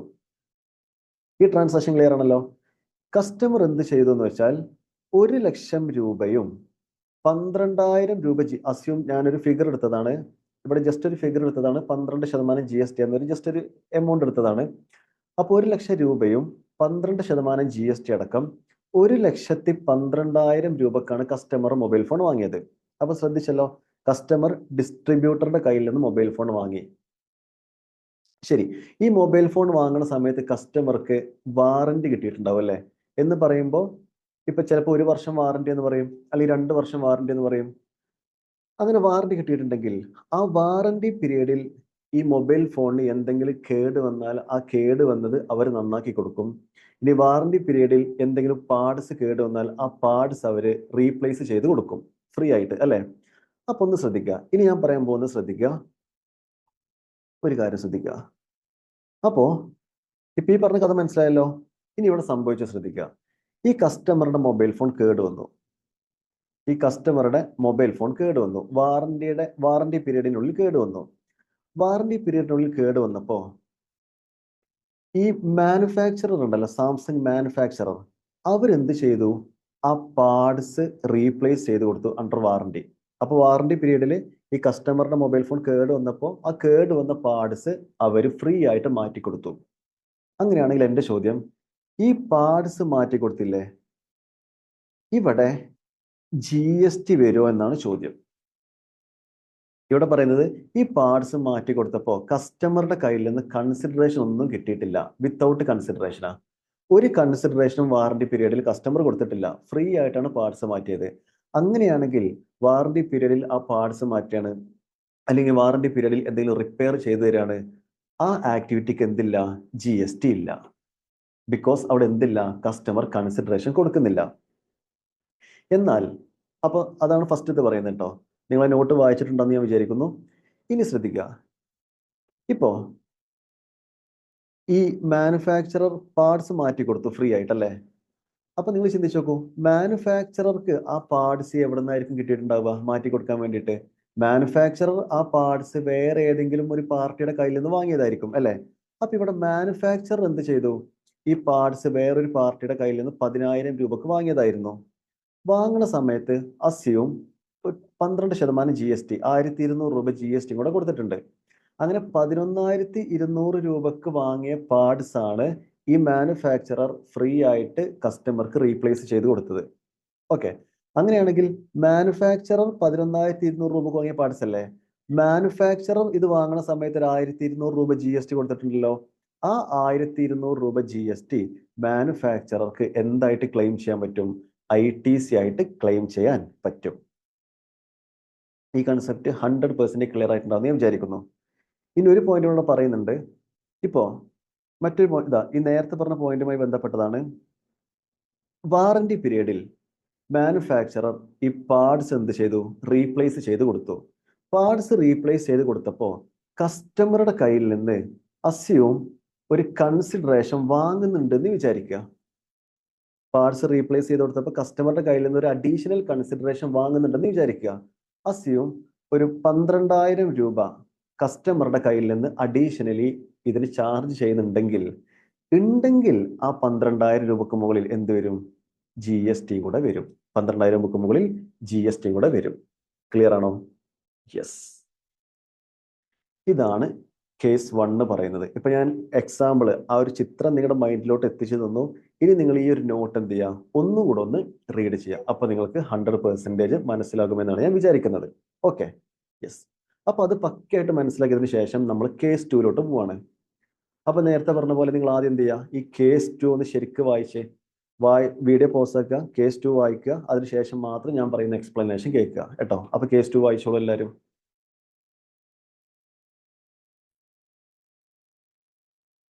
ഓക്കെ, അപ്പൊ നിങ്ങൾ കേസ് 2 ശരിക്ക് വായിച്ചിട്ടുണ്ടാവും ഞാൻ വിചാരിക്കുന്നു. ഇനി ഞാൻ കേസ് 2ന്റെ എക്സ്പ്ലനേഷൻ ആണ് പറയാൻ പോകുന്നത്. എക്സ്പ്ലനേഷൻ കേട്ടതിന് ശേഷം കേസ് 2 നിങ്ങൾ ഒന്നുകൂടെ ഒന്ന് റിപ്പീറ്റ് ചെയ്ത് വായിക്കുക. ഓക്കെ, സിമ്പിൾ കാര്യമാണ്. ഇവിടെ OEM എന്ന് വെച്ചാൽ മാനുഫാക്ചറർ, അതായത് ഒറിജിനൽ എക്യുപ്മെന്റ് മാനുഫാക്ചറർ കേട്ടോ. ശരി, കേസ് 2 പറയുന്നത് ഒന്ന് ശ്രദ്ധിക്കുക. കേസ് 1 ഇവിടെ ആരാണ് ഈ വാറണ്ടി പീരീഡിൽ പാർട്സ് മാറ്റി കൊടുത്തത്, അല്ലെങ്കിൽ വാറണ്ടി പീരീഡിൽ സർവീസ് ചെയ്തു കൊടുത്തത് ആരാണ്? ആ ഒറിജിനൽ എക്യുപ്മെന്റ് മാനുഫാക്ചറർ ആണ് അല്ലെ? യെസ്. എന്നാൽ കേസ് 2 പറയുന്നത്, ഫസ്റ്റ് കേസിൽ ഈ മാനുഫാക്ചറർ ആണ് ഈ പാർട്സ് മാറ്റി കൊടുത്തത് വാറണ്ടി പീരീഡിൽ. കാരണം മാനുഫാക്ചററുടെ ഡ്യൂട്ടിയാണ്, മാനുഫാക്ചററുടെ ലയബിലിറ്റി ആണ് വാറണ്ടി പീരീഡിൽ സർവീസ് ചെയ്തു കൊടുക്കുക എന്നുള്ളത്. കാരണം സാംസങ് മാനുഫാക്ചർ ചെയ്യുന്ന അയാളുടെ ഉത്തരവാദിത്തമല്ലേ കസ്റ്റമേഴ്സിന് വാറണ്ടി പീരീഡിൽ സാധനം മാറ്റി കൊടുക്കുക എന്നുള്ളത്. യെസ്. എന്നാൽ കേസ് 2 പറയുന്നത്, ഈ വാറണ്ടി പീരീഡിൽ സാധനം മാറ്റി കൊടുക്കുന്നത് അല്ലെങ്കിൽ എന്തെങ്കിലും റിപ്പയർ ചെയ്തു കൊടുക്കുന്നത് ആരാണ്? സാംസങ്ങിന്റെ ഡിസ്ട്രിബ്യൂട്ടർ ആണ്, മാനുഫാക്ചറർ അല്ല. എന്ന് വെച്ചാൽ ഈ സാംസങ്ങിന്റെ ഡിസ്ട്രിബ്യൂട്ടർ വാറണ്ടി പീരീഡിൽ കസ്റ്റമറുടെ മൊബൈൽ ഫോൺ കേട് വന്നിട്ടുണ്ടെങ്കിൽ അത് നന്നാക്കി കൊടുക്കുന്നുണ്ട്. നന്നാക്കി കൊടുക്കുന്നത് ആരാണ്? ഡിസ്ട്രിബ്യൂട്ടർ ആണ്. പക്ഷെ ആരുടെ ബിഹാഫിലാണ് ഇത് നന്നാക്കി കൊടുക്കുന്നത്? ഈ ഡിസ്ട്രിബ്യൂട്ടർ മാനുഫാക്ചറർക്ക് വേണ്ടിയിട്ടാണ് ഇത് നന്നാക്കി കൊടുക്കുന്നത്. ഓക്കെ, ക്ലിയർ ആണല്ലോ? യെസ്. ഇനി ശ്രദ്ധിക്കുക. അപ്പൊ ഡിസ്ട്രിബ്യൂട്ടർ എന്ത് ചെയ്തു എന്നറിയോ? ഈ ഒരു കസ്റ്റമർ ഉണ്ട്, ആ കസ്റ്റമറുടെ മൊബൈൽ ഫോൺ കേട് വന്നു, പാർട്സ് മാറ്റി കൊടുക്കണം വാറണ്ടി പീരീഡിൽ. അപ്പൊ ഈ ഡിസ്ട്രിബ്യൂട്ടർ എന്ത് ചെയ്തു? ഒരു 8000 രൂപക്ക് വേറെ എവിടെന്നോ പാർട്സ് വാങ്ങി, അല്ലെങ്കിൽ ഓൾറെഡി ഡിസ്ട്രിബ്യൂട്ടറുടെ കയ്യിലുള്ള പാർട്സ് എടുത്തു. ഈ ഡിസ്ട്രിബ്യൂട്ടറുടെ കയ്യിൽ ഓൾറെഡി കുറച്ച് സ്റ്റോക്ക് ഉണ്ട്, അതിൽ നിന്നും ഒരു പാർട്സ് എടുക്കുകയാണ്. അല്ലെങ്കിൽ കസ്റ്റമർ ഈ ഡിസ്ട്രിബ്യൂട്ടർ എന്ത് ചെയ്യാണ്? വേറൊരു പാർട്ടിയുടെ കയ്യിൽ നിന്ന് പാർട്സ് വാങ്ങി. അസ്യൂം ആ സ്റ്റോക്കിന്റെ ആ ഒരു പാർട്സിന്റെ റേറ്റ് 8000 രൂപയാണ്. ഈ 8000 രൂപയുടെ പാർട്സ് വാങ്ങിയപ്പോൾ ഒരു 12% GST,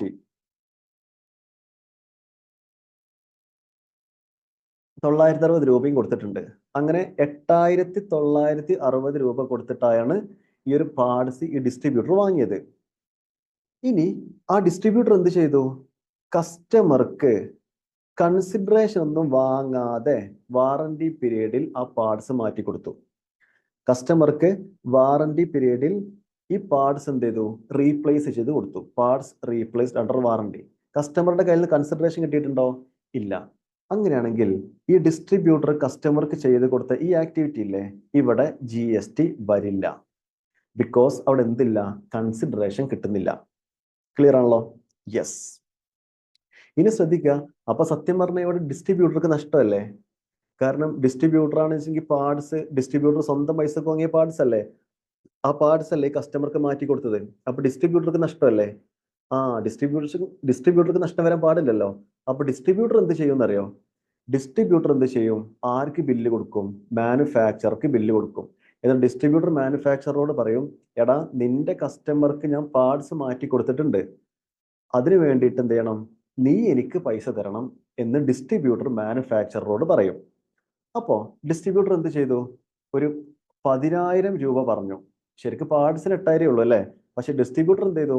10000 രൂപ വേണമെന്ന് മാനുഫാക്ചറോട് പറഞ്ഞു. കാരണം മാനുഫാക്ചറുടെ കയ്യിൽ നിന്ന് 10000 രൂപ വാങ്ങാൻ കാരണം എന്തായിരിക്കും?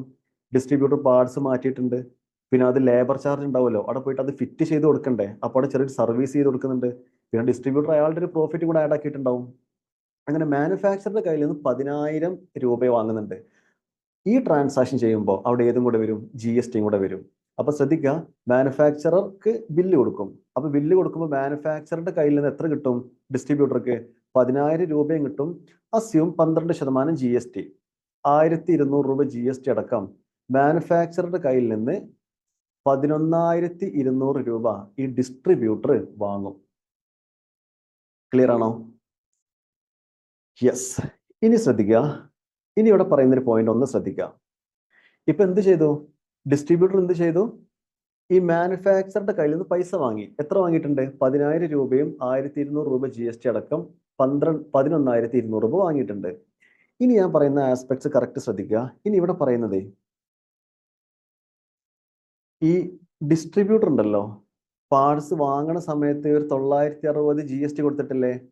അത് ഡിസ്ട്രിബ്യൂട്ടർക്ക് ITC ആയിട്ട് ക്ലെയിം ചെയ്യാൻ പറ്റും. ഒന്നാമത്തെ കാര്യം.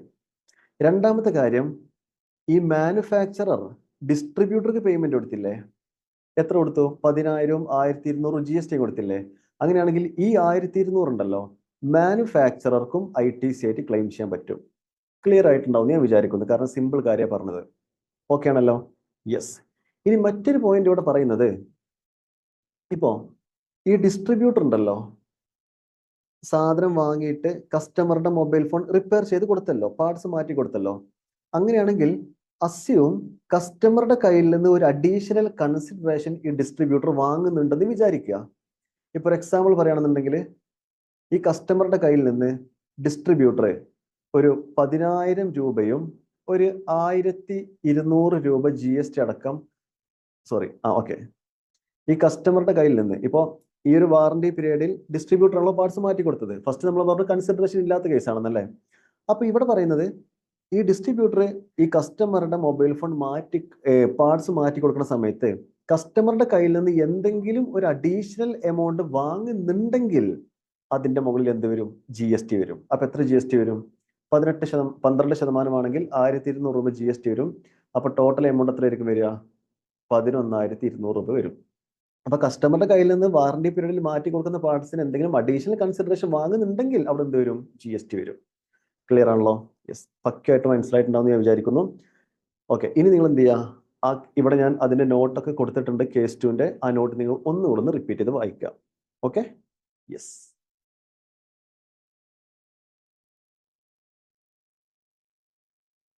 ഓക്കെ. ഇനി മൂന്നാമത്തെ കേസ് നിങ്ങളൊന്ന് വായിച്ചേ.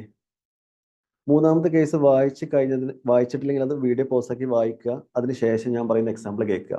ഓക്കെ? ശ്രദ്ധിക്കുക. മൂന്നാമത്തെ കേസിനും നാലാമത്തെ കേസിനും ഈ ഒരു എക്സാമ്പിൾ തന്നെയാണ് ഞാൻ യൂസ് ചെയ്യുന്നത്. മൂന്നാമത്തെ കേസ് ശ്രദ്ധിക്കുക. മൂന്നാമത്തെ കേസിൽ പറയുന്നത്, ഒരു കസ്റ്റമറുടെ മൊബൈൽ ഫോൺ വാറന്റി സമയത്തിനുള്ളിൽ കേടുവന്നു. കസ്റ്റമർ 1,12,000 രൂപക്ക് വാങ്ങിയ മൊബൈൽ ഫോൺ ആയിരുന്നു. വാറന്റി പീരീഡിൽ കസ്റ്റമറുടെ മൊബൈൽ ഫോണിൽ കേടുവന്നു. എന്തോ പാർട്സ് മാറ്റാനുണ്ട്. ഓക്കെ. പാർട്സ് മാറ്റുന്നത് ആരാണ്? ഡിസ്ട്രിബ്യൂട്ടർ ആണ് പാർട്സ് മാറ്റി കൊടുക്കുന്നത്. അപ്പൊ ഇനി ഞാൻ പറയുന്ന കേസ് ശ്രദ്ധിക്കുക. മാനുഫാക്ചറർ എന്ത് ചെയ്തു? പാർട്സ് വാങ്ങി 8,000 രൂപയും 960 രൂപ GST, ടോട്ടൽ 8,960 രൂപ കൊടുത്തിട്ട് വേറൊരു പാർട്ടിയുടെ കയ്യിൽ നിന്ന് പാർട്സ് വാങ്ങി. എന്നിട്ട് ആ പാർട്സ് ആർക്ക് കൊടുത്തു? ഡിസ്ട്രിബ്യൂട്ടർക്ക് കൊടുത്തു. അതെന്താണ് മാനുഫാക്ചറർ ആ പാർട്സ് ഡിസ്ട്രിബ്യൂട്ടർക്ക് കൊടുക്കുന്നത്? ഡിസ്ട്രിബ്യൂട്ടർക്ക് കൊടുത്താൽ ഡിസ്ട്രിബ്യൂട്ടർ ആയിരിക്കും ആ പാർട്സ് കസ്റ്റമർക്ക് മാറ്റി കൊടുക്കുന്നത്. അപ്പൊ ഈ പാർട്സ് എന്ത് ചെയ്തു? റീപ്ലേസ് ചെയ്ത് കൊടുത്തു. എന്ന് വെച്ചാൽ ഈ പാർട്സ് ഡിസ്ട്രിബ്യൂട്ടർക്ക് കൊടുത്തു, പാർട്സ് റീപ്ലേസ് ചെയ്ത് കൊടുത്തു. ഇവിടെ ഡിസ്ട്രിബ്യൂട്ടറുടെ കയ്യിൽ നിന്ന് ഈ മാനുഫാക്ചറർ ആ സമയത്ത് കൺസിഡറേഷൻ ഒന്നും വാങ്ങിയിട്ടില്ല. കൺസിഡറേഷൻ ഒന്നും വാങ്ങാതെയാണ് ഈ പാർട്സ് ആർക്ക് കൊടുത്തത്? ഡിസ്ട്രിബ്യൂട്ടർക്ക് കൊടുത്തത്. അങ്ങനെയാണെങ്കിൽ ഈ ഒരു ട്രാൻസാക്ഷന്റെ മുകളിൽ GST വരില്ല, ബിക്കോസ് അവിടെ കൺസിഡറേഷൻ ഇല്ലല്ലോ. അടുത്ത കേസ്, ഇനി ഡിസ്ട്രിബ്യൂട്ടർ എന്ത് ചെയ്തു? ആ പാർട്സ് കൺസിഡറേഷൻ ഒന്നും വാങ്ങാതെ കസ്റ്റമർക്ക് മാറ്റി കൊടുത്തു. കസ്റ്റമറുടെ മൊബൈൽ ഫോൺ നന്നാക്കി കൊടുത്തു. Parts replaced under warranty. കസ്റ്റമറുടെ കയ്യിൽ നിന്ന് ഡിസ്ട്രിബ്യൂട്ടർ കൺസിഡറേഷൻ ഒന്നും വാങ്ങിയിട്ടില്ല, കാരണം വാറന്റി പീരീഡിലുള്ളതല്ലേ. അങ്ങനെയാണെങ്കിൽ ഈ ഒരു ട്രാൻസാക്ഷന്റെ മുകളിലും എന്ത് വരില്ല? GST വരില്ല. ക്ലിയർ ആണോ? യെസ്. ഇനി കേസ് 4, ഇതുമായി ബന്ധപ്പെട്ട ഒരു കാര്യം തന്നെയാണ് കേസ് 4 പറയുന്നത്. കേസ് 4 ജസ്റ്റ് ഒന്ന് വായിക്കുക. വീഡിയോ പോസ് ആക്കുക, കേസ് 4 വായിക്കുക. വായിച്ചില്ലേ? വായിച്ചു കഴിഞ്ഞാൽ ശരിക്കും വായിച്ചല്ലോ. അങ്ങനെയാണെങ്കിൽ ഇനി ഞാൻ എക്സാമ്പിൾ പറയണമെന്ന് ശ്രദ്ധിക്കുക. ഈ പറഞ്ഞ കാര്യം തന്നെ ഞാൻ ഒന്ന് ഓപ്പോസിറ്റ് ആയിട്ട് പറയാൻ പോവാണ്. എന്താന്ന് വെച്ചാല്,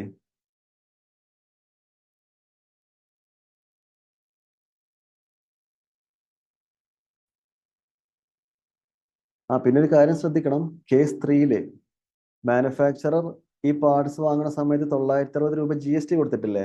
ആ 960 രൂപ മാനുഫാക്ചറർക്ക് ITC ആയിട്ട് ക്ലെയിം ചെയ്യാൻ പറ്റും കേട്ടോ. അത് ഓർത്ത് വെക്കുക.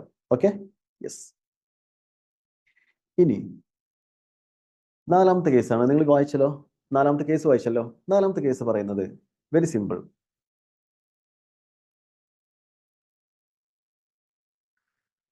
4ാമത്തെ കേസ് പറയുന്നത്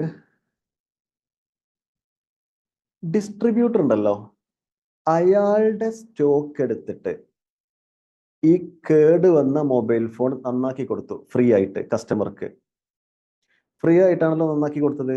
സോ അവിടെ എന്ത് വരില്ല? GST വരില്ല, കൺസിഡറേഷൻ ഇല്ല. ഡിസ്ട്രിബ്യൂട്ടർ അയാളുടെ കയ്യിലുള്ള പാർട്സ് എടുത്തിട്ടാണ് കസ്റ്റമർക്ക് മൊബൈൽ ഫോൺ നന്നാക്കി കൊടുത്തത് ഫ്രീ ആയിട്ട്. അപ്പൊ അവിടെ GST വരില്ല. ഇപ്പോ ഡിസ്ട്രിബ്യൂട്ടർ അയാളുടെ കയ്യിലുള്ള പാർട്സ് അല്ലേ യൂസ് ചെയ്തത്. അങ്ങനെയാണെങ്കിൽ ഇനി ഡിസ്ട്രിബ്യൂട്ടർക്ക് ചെലവായ ആ ഒരു പാർട്സ് ഉണ്ടല്ലോ, ഡിസ്ട്രിബ്യൂട്ടർ ആരുടെ കയ്യിൽ നിന്ന് വാങ്ങും? മാനുഫാക്ചറുടെ കയ്യിൽ നിന്ന് വാങ്ങും. കാരണം മാനുഫാക്ചറുടെ കസ്റ്റമർ അല്ലേ, സാംസങ് മൊബൈൽ ഫോണിന്റെ കസ്റ്റമർ അല്ലേ. അങ്ങനെയാണെങ്കിൽ ഡിസ്ട്രിബ്യൂട്ടർക്ക് ചെലവായ ആ പാർട്സ് അത് ആരുടെ കയ്യിൽ നിന്ന് വാങ്ങും? മാനുഫാക്ചറുടെ കയ്യിൽ നിന്ന് വാങ്ങും. അപ്പൊ മാനുഫാക്ചർ എന്ത് ചെയ്യാണ്? പാർട്സ് റീപ്ലേസ് ചെയ്ത് കൊടുക്കുകയാണ്. ഇവിടെയാണ് ആക്ച്വലി പാർട്സ് റീപ്ലേസ് എന്ന ഈ ഒരു ടേം വരുന്നത് ആക്ച്വലി കേട്ടോ. അപ്പോൾ മാനുഫാക്ചർ എന്ത് ചെയ്യാണ്? ആ പാർട്സ് ഡിസ്ട്രിബ്യൂട്ടർക്ക് കൊടുക്കുകയാണ്. കൊടുക്കുന്ന സമയത്ത് അതായത് ഡിസ്ട്രിബ്യൂട്ടർ എന്ത് ചെയ്യാണ്? മാനുഫാക്ചറോട് റിക്വസ്റ്റ് ചെയ്യാണ്, എടാ നിങ്ങൾക്ക് വേണ്ടിയിട്ട് നിന്റെ കസ്റ്റമർക്ക് ഞാനൊരു പാർട്സ് മാറ്റി കൊടുത്തിട്ടുണ്ട്, സോ എൻ്റെ കയ്യിൽ നിന്നും പോയ ആ പാർട്സ് നീ എനിക്ക് തിരിച്ചു തരണം എന്ന് പറയാണ്. അപ്പൊ മാനുഫാക്ചറർ എന്ത് ചെയ്യാണ്? ആ പാർട്സ് റീപ്ലേസ് ചെയ്ത് കൊടുക്കുകയാണ്. ഡിസ്ട്രിബ്യൂട്ടർ കയ്യിൽ നിന്ന് കൺസിഡറേഷൻ ഒന്നും മാനുഫാക്ചറർ വാങ്ങുന്നില്ല. അങ്ങനെയാണെങ്കിൽ ഈ ട്രാൻസാക്ഷന്റെ മുകളിലും എന്ത് വരില്ല? GST വരില്ല. ക്ലിയർ ആണോ? ഇനി മാനുഫാക്ചറർ ഈ പാർട്സ് മാറ്റി കൊടുത്തത്, മാനുഫാക്ചറർ വേറെ എവിടെന്നെങ്കിലും വാങ്ങിയ പാർട്സ് ആയിരിക്കുമല്ലോ ഈ ഡിസ്ട്രിബ്യൂട്ടർക്ക് കൊടുക്കുന്നത്. അസ്യൂം മാനുഫാക്ചറർ 8000 രൂപയും 960 രൂപ GST കൂടെ കൊടുത്തിട്ടാണ് ഈ ഒരു പാർട്സ് വാങ്ങിയിരുന്നത് എന്ന് വിചാരിക്കുക. അങ്ങനെയാണെങ്കിൽ മാനുഫാക്ചറർക്ക് ആ 960 രൂപ ITC ആയിട്ട് ക്ലെയിം ചെയ്യാൻ പറ്റും. സിമ്പിൾ കാര്യങ്ങൾ. ഓക്കെ, അപ്പൊ നിങ്ങൾ എന്ത് ചെയ്യുക? ഇപ്പൊ ഞാൻ പറഞ്ഞ എക്സ്പ്ലനേഷൻ കേട്ടതിന് ശേഷം നിങ്ങൾ ഈ കേസ് 4 ഒന്നുകൂടെ ഒന്ന് വായിക്കുക. സംഭവം ക്ലിയർ ആവും. Okay, yes. പിന്നെ ഈ പാർട്സ് ഉണ്ടല്ലോ, മാനുഫാക്ചറർ ഇയാൾക്ക് കൊടുക്കുന്ന സമയത്തേക്ക് അവിടെ എന്ത് ഇഷ്യൂ ചെയ്യേണ്ടി വരും? ഡെലിവറി ചലാനൊക്കെ ഇഷ്യൂ ചെയ്യേണ്ടി വരും കേട്ടോ. ഗുഡ്സ് ട്രാൻസ്പോർട്ടേഷൻ ചെയ്യുന്നത് ഇൻവോയ്സ് ഇല്ലാതെ ആണെങ്കിൽ അവിടെ നമ്മൾ എന്ത് ഇഷ്യൂ ചെയ്യാറുണ്ട്? ഡെലിവറി ചലാൻ ഇഷ്യൂ ചെയ്യാറുണ്ട്. അതൊക്കെ നമ്മൾ പഠിച്ച കാര്യങ്ങളല്ലേ. യെസ്.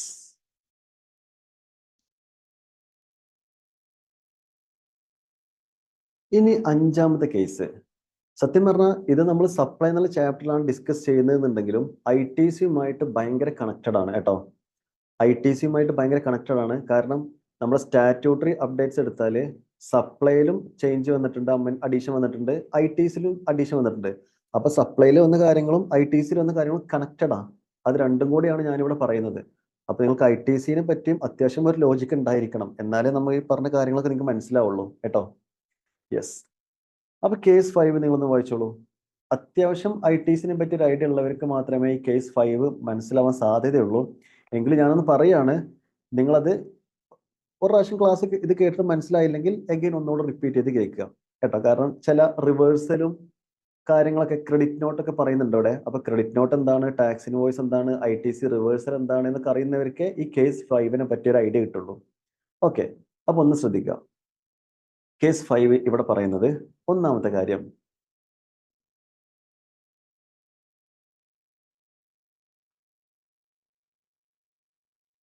ഈ സാംസങ് മാനുഫാക്ചറർ ഉണ്ടല്ലോ, ഒരു 10 പാർട്സ് ഓൾറെഡി ഡിസ്ട്രിബ്യൂട്ടർക്ക് കൊടുത്തു. സാംസങ് മാനുഫാക്ചറർ ഒരു 10 പാർട്സ് ഓൾറെഡി ഡിസ്ട്രിബ്യൂട്ടർക്ക് കൊടുത്തു. എന്നിട്ട് ഡിസ്ട്രിബ്യൂട്ടറോട് പറയാണ്, എടാ കസ്റ്റമറുടെ മൊബൈൽ ഫോൺ വാറണ്ടി പീരീഡിൽ കേടുവരികയാണെങ്കിൽ അത് നീ മാറ്റി കൊടുക്കണം, അതിന്റെ പാർട്സ് നീ മാറ്റി കൊടുക്കണം. അതിന് വേണ്ടി ഒരു 10 പാർട്സ് ഓൾറെഡി ഡിസ്ട്രിബ്യൂട്ടർക്ക് കൊടുക്കുകയാണ്. പക്ഷെ ഇവിടെ സംഭവിച്ചത് എന്താണെന്നറിയോ? പാർട്സ് കൊടുക്കുന്ന സമയത്ത് ഡിസ്ട്രിബ്യൂട്ടർ ഇൻവോയ്സും കൂടെ ഇഷ്യൂ ചെയ്തു. ഡിസ്ട്രിബ്യൂട്ടർക്ക് ഇൻവോയ്സും കൂടെ കൊടുത്തു. ഇൻവോയ്സും കൂടെ കൊടുക്കുകയാണെങ്കിൽ ഡിസ്ട്രിബ്യൂട്ടർ മാനുഫാക്ചർക്ക് എന്ത് കൊടുക്കേണ്ടി വരും? പേയ്മെന്റും കാര്യങ്ങളൊക്കെ കൊടുക്കേണ്ടി വരും അല്ലേ? അപ്പൊ അങ്ങനത്തെ ഒരു സിറ്റുവേഷൻ ആണെന്ന് വിചാരിക്കുക. അപ്പൊ ഡിസ്ട്രിബ്യൂട്ടർ ഒരു പാർട്സിന് 10,000 രൂപയാണ്. അങ്ങനത്തെ 10 പാർട്സ് ഓൾറെഡി ഡിസ്ട്രിബ്യൂട്ടർക്ക് സപ്ലൈ ചെയ്ത പോലെ കണക്കാക്കി. അപ്പൊ ടോട്ടൽ വാല്യൂ എത്ര വന്നു? 1 ലക്ഷം. അതിന്റെ മുകളിൽ അവിടെ GST കൂടെ വരുന്നുണ്ട്. എത്ര GST വരുന്നുണ്ട്? അസ്യൂം 12% GST, 12,000 രൂപ. അപ്പോൾ 1,12,000 രൂപ മാനുഫാക്ചറർ ഈ ഡിസ്ട്രിബ്യൂട്ടർക്ക് ബില്ലടിച്ചു. ഓക്കെ, ഇനി ശ്രദ്ധിക്കുക. അങ്ങനെയാണെങ്കിൽ ഇപ്പൊ മാനുഫാക്ചററുടെ ഔട്ട്പുട്ട് ടാക്സ് എത്രയാണ്? 12,000. ഇനി ഡിസ്ട്രിബ്യൂട്ടർക്ക് അപ്പൊ എന്ത് കിട്ടും? ITC 12,000 കിട്ടും. മാനുഫാക്ചറർക്ക് 12,000 ഔട്ട്പുട്ട് ടാക്സ് ആണ്. ഡിസ്ട്രിബ്യൂട്ടർക്ക് 12,000 എന്ത് കിട്ടും? ITC കിട്ടും. ക്ലിയർ ആണല്ലോ? യെസ്.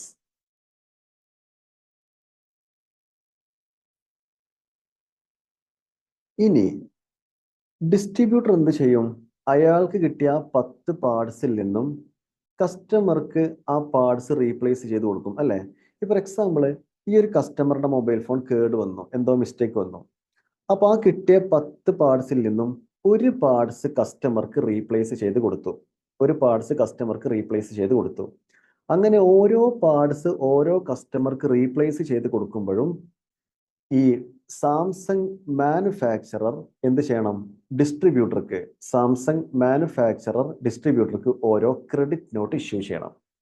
ഓരോ പാർട്സ് ഡിസ്ട്രിബ്യൂട്ടർ കസ്റ്റമേഴ്സിന് മാറ്റി കൊടുക്കുന്ന സമയത്തും മാനുഫാക്ചറർ ഈ ഡിസ്ട്രിബ്യൂട്ടർക്ക് എന്ത് ചെയ്യണം? ഓരോ ക്രെഡിറ്റ് നോട്ട് ഇഷ്യൂ ചെയ്യണം. അതെന്തിനാ ക്രെഡിറ്റ് നോട്ട് ഇഷ്യൂ ചെയ്യുന്നത്? സെയിൽ വാല്യൂ കുറക്കുന്നതിന് വേണ്ടിയിട്ടും ടാക്സ് എമൗണ്ട് കുറക്കുന്നതിന് വേണ്ടിയിട്ടുമാണ് നമ്മൾ ക്രെഡിറ്റ് നോട്ട് ഇഷ്യൂ ചെയ്യുന്നത്, അല്ലേ? അപ്പൊ ഇവിടെ 10 സപ്ലൈ ചെയ്തു, അതിന് ഓൾറെഡി ഇൻവോയ്സ് ഇഷ്യൂ ചെയ്തു, അല്ലേ? ഇനി നോക്കൂ നിങ്ങൾ, ഈ മാനുഫാക്ചററുടെ ബിഹാഫില് ഡിസ്ട്രിബ്യൂട്ടർ ഒരു പാർട്സ് കസ്റ്റമർക്ക് റീപ്ലേസ് ചെയ്ത് കൊടുത്തല്ലോ എന്ന് പറയുമ്പോൾ ഇവിടെ പാർട്സിന് എത്രയേ ഉള്ളൂ? 9 ഉള്ളൂ. അപ്പൊ 9 സപ്ലൈ ചെയ്ത പോലെ കാണിച്ചാൽ മതിയല്ലോ. പക്ഷെ ഓൾറെഡി 10 ഇൻവോയ്സ് അടിച്ചില്ലേ? അങ്ങനെയാണെങ്കിൽ ഇനി ആ ഇൻവോയ്സിന്റെ വാല്യൂ കുറക്കണ്ടേ? 9 പാർട്സിന്റെ വാല്യൂ ആക്കി കുറക്കണ്ടേ? അങ്ങനെയാണെങ്കിൽ ആ ഒരു പാർട്സ് റീപ്ലേസ് ചെയ്ത് കൊടുക്കുന്ന സമയത്ത് മാനുഫാക്ചറർ ഡിസ്ട്രിബ്യൂട്ടർക്ക് ആ ഒരു പാർട്സിന് വേണ്ടിയിട്ട് ക്രെഡിറ്റ് നോട്ട് ഇഷ്യൂ ചെയ്യണം. അപ്പൊ അതിൽ പറയാണ് 10,000 രൂപയാണ് ഒരു പാർട്സിന്റെ റേറ്റ്, GST 1,200, 11,200. ഇനി അടുത്തൊരു പാർട്സ് ഡിസ്ട്രിബ്യൂട്ടർ വേറെ കസ്റ്റമർക്ക് മാറ്റി കൊടുക്കുകയാണെന്ന് വിചാരിക്കുക. അപ്പൊ ഈ മാനുഫാക്ചറർ വീണ്ടും ഇതേപോലെ ഒരു ക്രെഡിറ്റ് നോട്ട് ആർക്ക് കൊടുക്കും? ഡിസ്ട്രിബ്യൂട്ടർക്ക് കൊടുക്കും. എന്തിനു വേണ്ടിയിട്ടാണ്? ഓൾറെഡി ഇഷ്യൂ ചെയ്ത ഇൻവോയ്സിലെ സപ്ലൈ കുറക്കുന്നതിന് വേണ്ടിയിട്ടാണ്. ഓക്കെ, ഇനി ക്രെഡിറ്റ് നോട്ട് ഇഷ്യൂ ചെയ്യുമ്പോൾ സംഭവിക്കുന്നത് എന്താണ്? ക്രെഡിറ്റ് നോട്ട് ഇഷ്യൂ ചെയ്യുമ്പോൾ സംഭവിക്കുന്നത് ഈ മാനുഫാക്ചററുടെ ഔട്ട്പുട്ട് ടാക്സ്, ഇപ്പൊ ഇവിടെ ഈ ഒരു ക്രെഡിറ്റ് നോട്ട് ഇഷ്യൂ ചെയ്തല്ലോ. ഈ ക്രെഡിറ്റ് നോട്ട് ഇഷ്യൂ ചെയ്യുമ്പോൾ നമ്മൾ സപ്ലൈ കുറയല്ലേ? സപ്ലൈ കുറയുമ്പോൾ ഔട്ട്പുട്ട് ടാക്സ് കുറയും, അല്ലേ? അങ്ങനെയാണെങ്കിൽ ക്രെഡിറ്റ് നോട്ട് ഇഷ്യൂ ചെയ്യുമ്പോൾ ഈ സാംസങ് മാനുഫാക്ചററുടെ ഔട്ട്പുട്ട് ടാക്സ് 1,200 രൂപ കുറയും. ഓക്കെ, ഇനി ശ്രദ്ധിക്കുക, ഇവിടെ ക്രെഡിറ്റ് നോട്ട് ഇഷ്യൂ ചെയ്യുന്ന സമയത്തെ ഈ മാനുഫാക്ചറർ ഓൾറെഡി 12,000 രൂപ ITC എടുത്തിട്ടുണ്ടല്ലോ 10 പാർട്സിന് വേണ്ടിയിട്ട്. ഓക്കെ, ഇനി ഇവർ ക്രെഡിറ്റ് നോട്ട് ഇഷ്യൂ ചെയ്യില്ലേ? ക്രെഡിറ്റ് നോട്ട് ഇഷ്യൂ ചെയ്യുമ്പോൾ ഈ മാനുഫാക്ചറർ എന്ത് ചെയ്യണം? ആ ക്രെഡിറ്റ് നോട്ടിലുള്ള 1,200 രൂപ റിവേഴ്സ് ചെയ്യണം. എന്ത് ചെയ്യണം? റിവേഴ്സ് ചെയ്യണം. അപ്പൊ ക്രെഡിറ്റ് നോട്ട് ഇഷ്യൂ ചെയ്യുന്ന കേസിലൊക്കെ അങ്ങനെ തന്നെയാണ് കേട്ടോ. ക്രെഡിറ്റ് നോട്ട് ഇഷ്യൂ ചെയ്യുന്ന കേസിലൊക്കെ ഇഷ്യൂ ചെയ്ത ആളുടെ ഔട്ട്പുട്ട് ടാക്സ് കുറയും. ഇനി ആർക്കാണ് ഇഷ്യൂ ചെയ്തത്? അയാൾ ആ ക്രെഡിറ്റ് നോട്ടിലുള്ള ITC എന്ത് ചെയ്യണം? റിവേഴ്സ് ചെയ്യണം. ഇതാണ് ഈ ഒരു കേസ് 5 പറയുന്നത്. Okay, yes.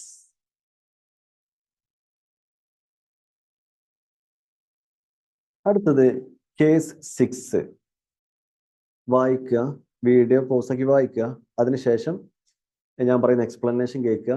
അഗെയിൻ കേസ് 6 ഒന്ന് വായിക്കുക. ഓക്കെ, അപ്പോൾ കേസ് 6 പറയുന്നത് ഒന്ന് ശ്രദ്ധിക്കുക. മാനുഫാക്ചറർ ഡിസ്ട്രിബ്യൂട്ടർക്ക് കുറെ പാർട്സ് കൊടുത്തിട്ടുണ്ട് ഓൾറെഡി. ഡിസ്ട്രിബ്യൂട്ടർക്ക് ഓൾറെഡി കുറെ പാർട്സ് കൊടുത്തിട്ടുണ്ട്. കസ്റ്റമറുടെ മൊബൈൽ ഫോൺ കേടുവരാണെങ്കിൽ റെഡിയാക്കി കൊടുക്കണമെന്ന് പറഞ്ഞിട്ട്. ഓക്കെ, അപ്പൊ ഇവിടെ സംഭവിച്ചത് മാനുഫാക്ചറുടെ കയ്യിൽ നിന്ന് കുറെ പാർട്സ് ഓൾറെഡി കിട്ടിയിട്ടുണ്ട്. ആ പാർട്സ് എന്ത് ചെയ്തു? ഈ കേട് വന്ന മൊബൈൽ ഫോൺ നന്നാക്കാൻ വേണ്ടിയിട്ട് കസ്റ്റമർക്ക് കൊടുത്തു, റീപ്ലേസ് ചെയ്ത് കൊടുത്തു. അപ്പോൾ മാനുഫാക്ചറുടെ കയ്യിൽ നിന്ന് ഡിസ്ട്രിബ്യൂട്ടർക്ക് പാർട്സ് കിട്ടിയിട്ടുണ്ട്. ആ പാർട്സ് എന്ത് ചെയ്തു? റീപ്ലേസ് ചെയ്ത് കൊടുത്തു, മൊബൈൽ ഫോൺ കേട് വന്ന് നന്നാക്കാൻ വേണ്ടിയിട്ട്. ഈ പാർട്സ് മാത്രമല്ലേ മാനുഫാക്ചറുടെ കയ്യിൽ നിന്ന് കിട്ടിയിട്ടുള്ളൂ? അപ്പൊ നിങ്ങൾ ചിന്തിച്ചു നോക്കിയേ, പാർട്സ് മാനുഫാക്ചർ കയ്യിൽ നിന്ന് കിട്ടി, ശരിയാണ്. ആ പാർട്സ് വെച്ചിട്ട് കസ്റ്റമറുടെ മൊബൈൽ ഫോൺ നന്നാക്കി കൊടുക്കുന്നുണ്ട്. പക്ഷേ നമ്മൾ കസ്റ്റമർക്ക് ഉണ്ടല്ലോ പാർട്സ് കൊടുക്കലല്ലോ ചെയ്യുക, ആ പാർട്സ് വെച്ച് മൊബൈൽ ഫോൺ നന്നാക്കി കൊടുക്കുന്നില്ലേ? അപ്പൊ അവിടെ ഒരു സർവീസിന്റെ എലമെന്റും ഇല്ലേ? ചിന്തിച്ചു നോക്കിയേ, ഉണ്ടല്ലേ. കാരണം മാനുഫാക്ചറുടെ കയ്യിൽ നിന്ന് നമുക്ക് എന്ത് കിട്ടി? പാർട്സ് കിട്ടി. ഇപ്പൊ പാർട്സ് നമ്മൾ നേരെ കസ്റ്റമർക്ക് കൊടുക്കലല്ലോ ചെയ്യാം, ഡിസ്ട്രിബ്യൂട്ടർ. ആ പാർട്സ് കസ്റ്റമറുടെ മൊബൈൽ ഫോണിൽ ഫിറ്റ് ചെയ്ത് റെഡിയാക്കി കൊടുക്കും. അപ്പൊ അവിടെ ഒരു സർവീസിന്റെ എലമെന്റും കൂടെ ഡിസ്ട്രിബ്യൂട്ടർ കസ്റ്റമർക്ക് ചെയ്ത് കൊടുക്കുന്നുണ്ടല്ലേ? യെസ്. അപ്പൊ ശ്രദ്ധിക്കുക, കസ്റ്റമറുടെ കയ്യിൽ നിന്ന് കൺസിഡറേഷൻ ഒന്നും വാങ്ങുന്നില്ല. സോ ഈ ട്രാൻസാക്ഷന്റെ മുകളിൽ എന്ത് വരുന്നില്ല? GST വരുന്നില്ല. ഇവിടെ GST വരില്ല, കാരണം ബിക്കോസ് അവിടെ എന്തില്ല? കൺസിഡറേഷൻ ഇല്ല. പക്ഷെ ആക്ച്വലി ഇങ്ങനത്തെ ഒരു സർവീസിന് എന്ത് വാല്യൂ വരുന്നുണ്ട്? 1000 രൂപ വാല്യൂ വരുന്നുണ്ടെന്ന് വിചാരിക്കുക. വെറുതെ ഒരു ഫിഗർ ഞാൻ അവിടെ പറഞ്ഞു തന്നേ ഉള്ളൂ. ഈ പാർട്സ് ഫിറ്റ് ചെയ്ത് കൊടുക്കുന്ന ആക്ടിവിറ്റിക്ക് അസ്യൂം ഒരു 1000 രൂപ ചിലവ് അവിടെ വരുന്നുണ്ടെന്ന് വിചാരിക്കുക. പക്ഷെ കസ്റ്റമറുടെ കയ്യിൽ കൺസിഡറേഷൻ വാങ്ങിയിട്ടില്ല, സോ GST അവിടെ വരില്ല. ഇനി സത്യം പറഞ്ഞാൽ ഡിസ്ട്രിബ്യൂട്ടർക്ക് പാർട്സ് മാത്രമല്ലേ മാനുഫാക്ചർ കയ്യിൽ കിട്ടിയിട്ടുള്ളൂ. എന്നാൽ ഡിസ്ട്രിബ്യൂട്ടർ സ്വന്തമായിട്ട് അവിടെ ഒരു സർവീസ് കസ്റ്റമർക്ക് ചെയ്ത് കൊടുത്തില്ലേ? ആ പാർട്സ് ഫിറ്റ് ചെയ്ത് കൊടുത്തില്ലേ? അതിനുവേണ്ടി ഒരു 1000 രൂപയുടെ ചെലവ് ആർക്ക് വന്നിട്ടുണ്ട്? ഈ ഡിസ്ട്രിബ്യൂട്ടർക്ക് വന്നിട്ടുണ്ട്. അപ്പൊ ആ 1000 രൂപ ഈ ഡിസ്ട്രിബ്യൂട്ടർ ആരെ കയ്യിൽ നിന്ന് വാങ്ങും? മാനുഫാക്ചറുടെ കയ്യിൽ നിന്ന് വാങ്ങും. അപ്പോൾ ഡിസ്ട്രിബ്യൂട്ടർ മാനുഫാക്ചറർക്ക് ഒരു ബില്ല് കൊടുക്കും, ആ സർവീസിന്റെ ബില്ല് കൊടുക്കും. അപ്പൊ സർവീസ് ചാർജ് 1000 രൂപ കസ്റ്റമർ തരാനുള്ള പൈസയാണ്, പക്ഷെ നീ തന്നാൽ മതി, മാനുഫാക്ചററോട് പറയാണ്. പ്ലസ് അതിന്റെ മുകളിൽ അപ്പൊ എന്തും കൂടെ വരും? GST കൂടെ വരും. ആ സർവീസ് ചാർജ് വാങ്ങുമ്പോൾ അതിന്റെ മുകളിൽ എന്തും കൂടെ വരും? GST കൂടെ വരും. അപ്പൊ ടോട്ടൽ എത്ര വരും? 1120 രൂപ മാനുഫാക്ചറർ ആർക്ക് കൊടുക്കണം? ഡിസ്ട്രിബ്യൂട്ടർക്ക് കൊടുക്കണം. അങ്ങനെ മാനുഫാക്ചറർ 1000 രൂപയും 120 രൂപയും ഡിസ്ട്രിബ്യൂട്ടർക്ക് കൊടുക്കും. അതിനുശേഷം ആ 120 രൂപ മാനുഫാക്ചറർക്ക് എന്തായിട്ട് ക്ലെയിം ചെയ്യാനും പറ്റും? ITC ആയിട്ട് ക്ലെയിം ചെയ്യാനും പറ്റും. സിമ്പിൾ. അപ്പൊ ഇത് കേട്ടതിന് ശേഷം നിങ്ങൾ എന്ത് ചെയ്യുക? ആ കേസ് 6 വൺസ് അഗൈൻ ഒന്നുകൂടെ ഒന്ന് വായിക്കുക. Okay, yes, good. അടുത്തത് ലാസ്റ്റ് കേസാണ് ഈ വാറന്റിയുമായി ബന്ധപ്പെട്ട്, കേസ് 7. ഇവിടെ 3 സെനാരിയോ പറയുന്നുണ്ട്. ഒന്ന് ക്വിക്കായിട്ടൊന്ന് റീഡ് ചെയ്യുക, ഞാൻ പറയുന്ന എക്സ്പ്ലനേഷൻ കേൾക്കുക, അഗൈൻ ഈ കേസ് 7 നിങ്ങളൊന്ന് വായിക്കുക. ഓക്കെ, കേസ് 7 പറയുന്നത് എക്സ്റ്റെൻഡഡ് വാറന്റിനെ പറ്റിയാണ്. Extended warranty. ഓക്കെ, നമുക്ക് നോക്കാം. ഇപ്പോ ഇവിടെ ഒരു സപ്ലയർ ഉണ്ട്. ആ സപ്ലയറുടെ കയ്യിൽ നിന്നും കസ്റ്റമർ ഒരു മൊബൈൽ ഫോൺ പർച്ചേസ് ചെയ്തു.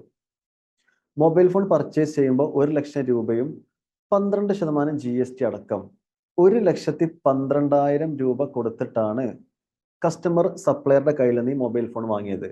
ഈ മൊബൈൽ ഫോൺ വാങ്ങുന്ന സമയത്ത് അതിൽ ഇൻക്ലൂഡിങ് നോർമൽ വാറന്റി ഉണ്ട്. നോർമൽ വാറന്റി ഉണ്ട്.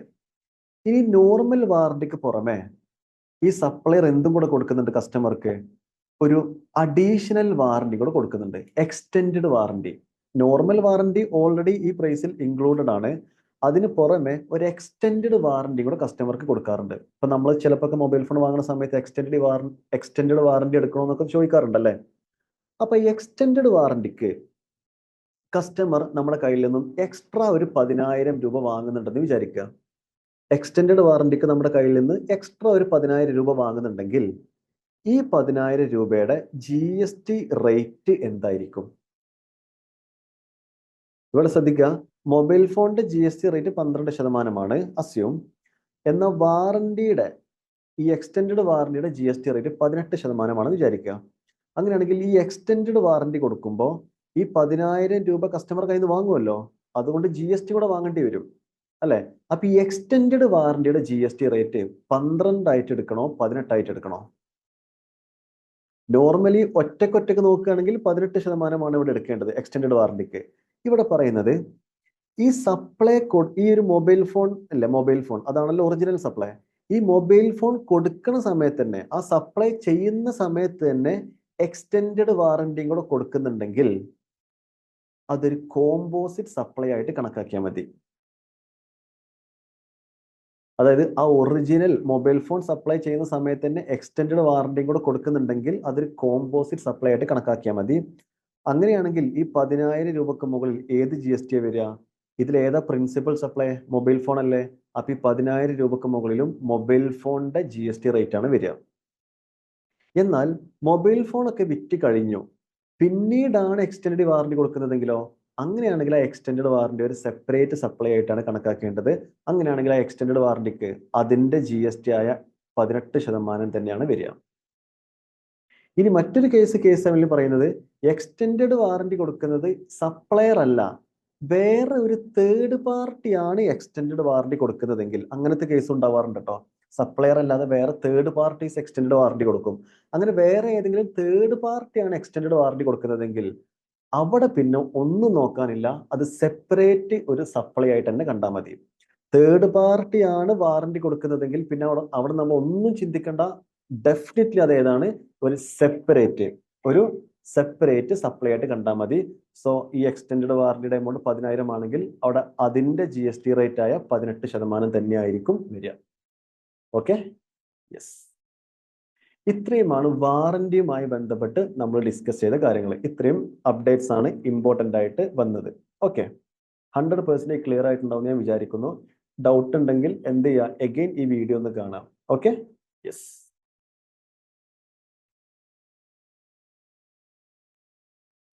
അടുത്ത ഒരു ക്ലാരിഫിക്കേഷൻ വന്നിട്ടുള്ളത് ITC എന്ന ചാപ്റ്ററിലാണ്. ഓക്കെ, എന്താണ് ക്ലാരിഫിക്കേഷൻ നമുക്ക് നോക്കാം. ഓക്കെ, ഇപ്പൊ നമ്മൾ സപ്ലൈ എന്നുള്ള ചാപ്റ്ററിൽ പറഞ്ഞ സമയത്തും ITCയുമായി ബന്ധപ്പെട്ട ക്ലാരിഫിക്കേഷൻ ഓൾറെഡി ഡിസ്കസ് ചെയ്തു അല്ലേ. ഇനി ITCയിൽ വന്ന അടുത്തൊരു ചേഞ്ച് ആണ്, ചേഞ്ച് അല്ല, ഒരു ക്ലാരിഫിക്കേഷൻ കേട്ടോ. ഈ ക്ലാരിഫിക്കേഷൻ 16(4) ബന്ധപ്പെട്ട ക്ലാരിഫിക്കേഷൻ ആണ്. എന്താ 16(4)? ITC ക്ലെയിം ചെയ്യാനുള്ള അവസാനത്തെ ഡേറ്റ് അത് പറയുന്ന സെക്ഷനാണ് 16(4). അപ്പൊ അവിടെ നമ്മൾ എന്താ പഠിച്ചത്? ഇപ്പൊ നോക്കൂ, ഒരു സപ്ലയർ ഉണ്ട്, ഓക്കെ, ഒരു റെസിപ്പിയന്റ് ഉണ്ട്. സപ്ലയർ ഉണ്ട്, റെസിപ്പിയന്റ് ഉണ്ട്. ഒരു സപ്ലയർ എന്ത് ചെയ്തു, രണ്ടുപേരും രജിസ്റ്റേർഡ് ആണ് കേട്ടോ, രണ്ടുപേരും രജിസ്റ്റേർഡ് ആണ്. അപ്പൊ സപ്ലയർ ഉണ്ട്, റെസിപ്പിയന്റ് ഉണ്ട്. സപ്ലയർ റെസിപ്പിയന്റിന് ഒരു ഗുഡ്സോ സർവീസോ സപ്ലൈ ചെയ്തു. അപ്പൊ സപ്ലയർ റെസിപ്പിയന്റിന് എന്തും കൂടെ കൊടുക്കും, ഇൻവോയ്സും കൂടെ കൊടുക്കും. ഇൻവോയ്സിന്റെ ഡേറ്റ് എന്ന് പറയുന്നത് 1/7/2023 ആണെന്ന് വിചാരിക്കുക. അങ്ങനെയാണെങ്കിൽ ആ ഇൻവോയ്സിൽ പറയുന്നുണ്ട് ഈ ഗുഡ്സിന്റെ പ്രൈസ് 1,00,000 GST 12,000, ടോട്ടൽ 1,12,000 പറയുന്നുണ്ട്. ഇവിടെ ആരാ ഇൻവോയ്സ് ഇഷ്യൂ ചെയ്തത്? ഇൻവോയ്സ് ഇഷ്യൂ ചെയ്തത് സപ്ലയർ ആണല്ലേ. യെസ്, അതായത് നോർമൽ കേസ്, അതായത് forward charge mechanism, normal case അല്ലേ. സപ്ലയർ ഇൻവോയ്സ് ഇഷ്യൂ ചെയ്തു. ഇനി ഈ 1,12,000 റെസിപ്പിയന്റ് സപ്ലയർക്ക് കൊടുക്കും. 1,00,000 രൂപയും 12,000 രൂപ GSTയും റെസിപ്പിയന്റ് സപ്ലയർക്ക് കൊടുക്കും. അങ്ങനെയാണെങ്കിൽ റെസിപ്പിയന്റിന് ആ 12,000 രൂപ ITC എടുക്കാൻ പറ്റും. എന്റെ ചോദ്യം, ഈ 12,000 രൂപ ITC എടുക്കാനുള്ള ലാസ്റ്റ് ഡേറ്റ് ഏതാ? ഓൾറെഡി നമ്മൾ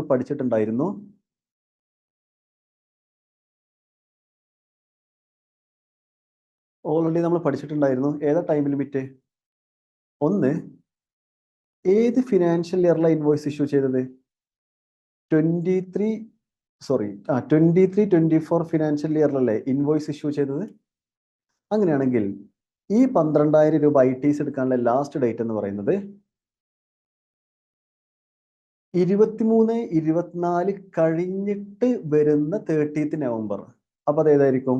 30th നവംബർ 2024 ആണോ, ഓർ 23-24 ആനുവൽ റിട്ടേൺ ഫയൽ ചെയ്യുന്ന ഡേറ്റ് അതേതാണ്? 23-24 ഫിനാൻഷ്യൽ ഇയറിന്റെ ആനുവൽ റിട്ടേൺ ഫയൽ ചെയ്യുന്ന ഡ്യൂ ഡേറ്റ് അല്ല പറയുന്നത്, 23-24 ആനുവൽ റിട്ടേൺ ഫയൽ ചെയ്യുന്ന ഡേറ്റ്.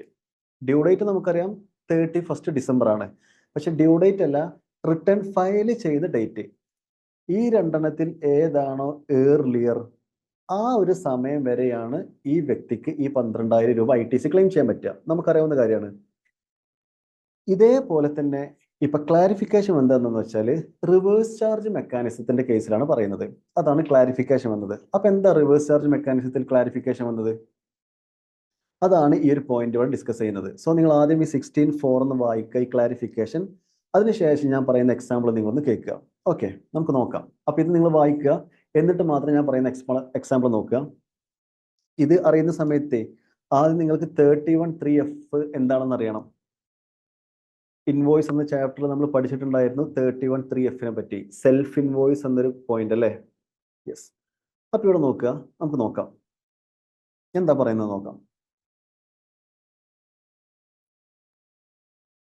അപ്പൊ ഈ ഒരു കേസിൽ ഇവിടെ RCMന്റെ ഒരു കേസ്, അതായത് ഇവിടെ പറയുന്നത് 31(3)F ഇൻവോയ്സ് ഇഷ്യൂ ചെയ്യുന്ന കേസാണ് പറയുന്നത്. 31(3)F. 31(3)F നമ്മൾ ഓൾറെഡി ഡിസ്കസ് ചെയ്ത കാര്യമാണ് ക്ലാസ്സിൽ. സെൽഫ് ഇൻവോയ്സ് എന്നൊരു കൺസെപ്റ്റ് ആണ് അല്ലേ. യെസ്. എക്സാമിന് 31(3)F ഇൻവോയ്സ് എന്ന് എഴുതി വെക്കുക. അപ്പൊ എന്താ പറയുന്നത്? 31(3)F പറയുന്നത് സപ്ലയർ അൺരജിസ്റ്റേർഡ് ആണ്. എന്റെ ബുക്ക് നോക്കി കാണാൻ പറ്റും 31(3)F പറ്റി. റെസിപ്പിയന്റ് രജിസ്റ്റേർഡ് ആണ്. സപ്ലയർ അൺരജിസ്റ്റേർഡ് ആണ്, റെസിപ്പിയന്റ് രജിസ്റ്റേർഡ് ആണ്. ഇനി ഈ കേസിൽ അസ്യൂം ഇവിടെ റെസിപ്പിയന്റ് ആണ് RCMൽ ടാക്സ് അടക്കുന്നത് എന്ന് വിചാരിക്കുക. റെസിപ്പിയന്റ് ആണ് RCMൽ ടാക്സ് അടക്കുന്നത്. അങ്ങനെയാണെങ്കിൽ റെസിപ്പിയന്റ് ആയിരിക്കും ഗവൺമെന്റിലോട്ട് ടാക്സ് അടക്കേണ്ടി വരിക. ഇങ്ങനെയുള്ള സിറ്റുവേഷനിൽ നിങ്ങൾ നോക്കൂ, ഈ സപ്ലയർ അൺരജിസ്റ്റേർഡ് അല്ലേ. ശരിക്കും സപ്ലൈ ചെയ്തത് ആരാണ്? അൺരജിസ്റ്റേർഡ് ആയ സപ്ലയർ ആണ് രജിസ്റ്റേർഡ് ആയ റെസിപ്പിയന്റിന് സപ്ലൈ ചെയ്തത് അല്ലേ. പക്ഷെ ഈ സപ്ലയർ അൺരജിസ്റ്റേർഡ് ആയതുകൊണ്ട് തന്നെ സപ്ലയർ എന്ത് ഇഷ്യൂ ചെയ്യൂല? ടാക്സ് ഇൻവോയ്സ് ഇഷ്യൂ ചെയ്യൂല. കാരണം സപ്ലയർ അൺരജിസ്റ്റേർഡ് അല്ലേ, അയാൾക്ക് ടാക്സ് ഇൻവോയ്സ് ഇഷ്യൂ ചെയ്യേണ്ട ലയബിലിറ്റി ഒന്നും ഇല്ലല്ലോ. പക്ഷേ അങ്ങനെയാണെങ്കിൽ റെസിപ്പിയന്റിന്റെ കയ്യിൽ എന്തെങ്കിലും എവിഡൻസ് വേണ്ടേ? RCMൽ ഗവൺമെന്റിലോട്ട് ടാക്സ് കൊടുക്കുന്നുണ്ട് എന്നതിന് എവിഡൻസ് വേണ്ടേ? അപ്പൊ എന്ത് ചെയ്യുന്നറിയോ? ഇവിടെ സപ്ലയർ ആണ് സപ്ലൈ ചെയ്തതെങ്കിലും സപ്ലയർ ടാക്സ് ഇൻവോയ്സ് ഇഷ്യൂ ചെയ്യാത്ത സ്ഥിതിക്ക് ഇൻവോയ്സ് ആര് ഇഷ്യൂ ചെയ്യും? റെസിപ്പിയന്റ് ഇൻവോയ്സ് ഇഷ്യൂ ചെയ്യും. ശരിക്കും സപ്ലയർ ഇൻവോയ്സ് ഇഷ്യൂ ചെയ്യേണ്ടത്, പക്ഷെ ഇവിടെ എന്ത് ചെയ്യും? റെസിപ്പിയന്റ് ആണ് ഈ RCMൽ സപ്ലൈക്ക് ഇൻവോയ്സ് ഇഷ്യൂ ചെയ്യുക. സപ്ലൈ ചെയ്തതാരാണ്? സപ്ലയർ ആണ്. പക്ഷെ അയാൾ അൺരജിസ്റ്റേർഡ് ആണ്, ടാക്സ് ഇൻവോയ്സ് ഇഷ്യൂ ചെയ്യൂല. അതുകൊണ്ട് രജിസ്റ്റേർഡ് റെസിപ്പിയന്റ് സ്വന്തമായിട്ടൊരു ഇൻവോയ്സ് ഉണ്ടാക്കും. രജിസ്റ്റേർഡ് റെസിപ്പിയന്റ് സ്വന്തമായിട്ടൊരു ഇൻവോയ്സ് ഉണ്ടാക്കും. ശരിക്കും സപ്ലയർ കയ്യിൽ നിന്നാണ് ഇൻവോയ്സ് കിട്ടേണ്ടതല്ലേ, പക്ഷെ സപ്ലയർ ഇൻവോയ്സ് തരില്ലല്ലോ. അതുകൊണ്ട് റെസിപ്പിയന്റ് സ്വന്തമായിട്ടൊരു ഇൻവോയ്സ് ഉണ്ടാക്കും. ഓക്കെ, അതിന് പറയുന്ന പേരാണ് സെൽഫ് ഇൻവോയ്സ്. അസ്യൂം റെസിപ്പിയന്റ് ആ ഇൻവോയ്സിന് പറയുന്ന പേരാണ് 31(3)F പറയുന്ന ഇൻവോയ്സ്. ഓക്കെ, അപ്പൊ അസ്യൂം ഈ സപ്ലയർ റെസിപ്പിയന്റിന് പ്രൊവൈഡ് ചെയ്ത സപ്ലൈയുടെ വാല്യൂ 1,00,000 ആയിരുന്നു എന്ന് വിചാരിക്കുക. അപ്പൊ ഈ സെൽഫ് ഇൻവോയ്സിൽ പറയും പ്രൈസ് 1,00,000. ഇനി GST എന്താ ചെയ്യുന്നത്? GST ഈ റെസിപ്പിയന്റ് നേരിട്ട് ഗവൺമെന്റ് RCMൽ കൊടുക്കുകയാണ് അല്ലേ. അപ്പൊ അതും ഇവിടെ പറയുന്നുണ്ട്. RCMൽ ഇയാൾ 12,000 രൂപ, അസ്യൂം 12,000 രൂപ GST നേരിട്ട് ഗവൺമെന്റിന് കൊടുക്കുന്നുണ്ട്. എന്റെ ചോദ്യം, RCMൽ ഈ റെസിപ്പിയന്റ് അല്ലേ 12,000 രൂപ ഗവൺമെന്റിന് നേരിട്ട് കൊടുത്തത്? അതെങ്ങനെ കൊടുക്കണം? നമുക്കറിയാം RCMൽ liability recipient electronic cash ledger വഴി തന്നെ കൊടുക്കണം. അങ്ങനെ ക്യാഷ് ലെഡ്ജർ വഴി 12,000 ഗവൺമെന്റിന് കൊടുത്തു. അങ്ങനെ കൊടുത്തു കഴിഞ്ഞാൽ പിന്നെ ആ റെസിപ്പിയന്റിന് ആ കൊടുത്ത 12,000 ഇൻപുട്ട് ടാക്സ് ക്രെഡിറ്റ് ആയിട്ട് എടുക്കാനും പറ്റും. അത് നോർമൽ എല്ലാ RCMും അങ്ങനെ തന്നെ കേട്ടോ. RCMലെ ടാക്സ് ലയബിലിറ്റി വല്ലതും ഉണ്ടെങ്കിൽ ആദ്യം നമ്മളത് ക്യാഷ് ലെഡ്ജർ വഴി പേ ചെയ്യണം. പേ ചെയ്തതിന് ശേഷം എത്ര രൂപയാണോ നമ്മൾ ഗവൺമെന്റിന് കൊടുത്തത് അത് നമുക്ക് ITC ആയിട്ട് നമ്മുടെ ഔട്ട്പുട്ട് ടാക്സുമായിട്ട് സെറ്റ് ഓഫ് ചെയ്യാനും പറ്റും. അങ്ങനെയാണെങ്കിൽ ഈ 12,000 ആദ്യം RCM ലയബിലിറ്റി ആയിട്ട് ഗവൺമെന്റിന് ക്യാഷ് ലെഡ്ജർ വഴി അടക്കണം. അതിനുശേഷം ഈ 12,000 രൂപ നമുക്ക് നമ്മുടെ വല്ല ഔട്ട്പുട്ട് ടാക്സ് ഉണ്ടെങ്കിൽ അതുമായിട്ട് സെറ്റ് ഓഫ് ചെയ്യാനും പറ്റും. അങ്ങനെയാണെങ്കിൽ ഈ 12,000 രൂപ ITC എടുക്കാനുള്ള ലാസ്റ്റ് ഡേറ്റ് ഏതാണ് എന്നാണ് ചോദ്യം. റെസിപ്പിയന്റിന് RCMൽ കൊടുത്ത 12,000 രൂപ ITC എടുക്കാനുള്ള ലാസ്റ്റ് ഡേറ്റ് ഏതാണ്? അതാണ് ഇവിടുത്തെ കൺഫ്യൂഷൻ. അപ്പൊ ഇവിടെ ഗവൺമെന്റ് ഇപ്പൊ ക്ലാരിഫിക്കേഷൻ പറയാണ്. ലാസ്റ്റ് ഡേറ്റ് എന്ന് പറയുന്നത് എന്നാണ് 31(3)F പ്രകാരം റെസിപ്പിയന്റ് ഇൻവോയ്സ് ഇഷ്യൂ ചെയ്തത് നോക്കുക. അസ്യൂം റെസിപ്പിയന്റ് ഇൻവോയ്സ് ഇഷ്യൂ ചെയ്തത് 1/8/2023 വിചാരിക്കുക. അങ്ങനെയാണെങ്കിൽ ഈ ഇൻവോയ്സ് ഇഷ്യൂ ചെയ്ത ഡേറ്റ് ഉണ്ടല്ലോ, അത് ഏത് ഫിനാൻഷ്യൽ ഇയറിലാ? 23-24 അല്ലേ. ഇവിടെ ഈ 23-24 നമ്മൾ റെലവന്റ് ഫിനാൻഷ്യൽ ഇയർ എന്ന് പറയുന്നത്. ഓക്കെ, അങ്ങനെയാണെങ്കിൽ ഇൻവോയ്സ് ഇഷ്യൂ ചെയ്ത ഡേറ്റ് 1/8/23 അല്ലേ. അത് ഏതാ ഫിനാൻഷ്യൽ ഇയർ? 23-24. ഇനി നമ്മൾ നോർമലി നോക്കുന്ന പോലെ 23-24 കഴിഞ്ഞിട്ട് വരുന്ന 30th നവംബർ അതേതാ? 30/11/2024 ആണോ? ഓർ 23-24 ആനുവൽ റിട്ടേൺ ഫയൽ ചെയ്യുന്ന ഡേറ്റ് ആണോ, വിച്ച് എവർ ഈസ് ഏർലിയർ, ഈ ഒരു ടൈം പീരീഡ് തന്നെയായിരിക്കും RCMലുള്ള ഈ ഇൻപുട്ട് ടാക്സിന് വേണ്ടിയിട്ടും നമുക്ക് കിട്ടുന്നത്. അതാണ് ഇവിടെ വന്നൊരു ക്ലാരിഫിക്കേഷൻ. സിമ്പിൾ. Okay, yes.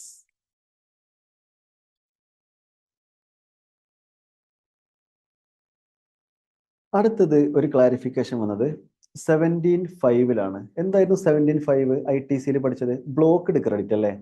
അപ്പൊ ഇവിടെ ഒരു ഐറ്റം പറയുന്നത് ducts and manholes used in network of optical fibre cables.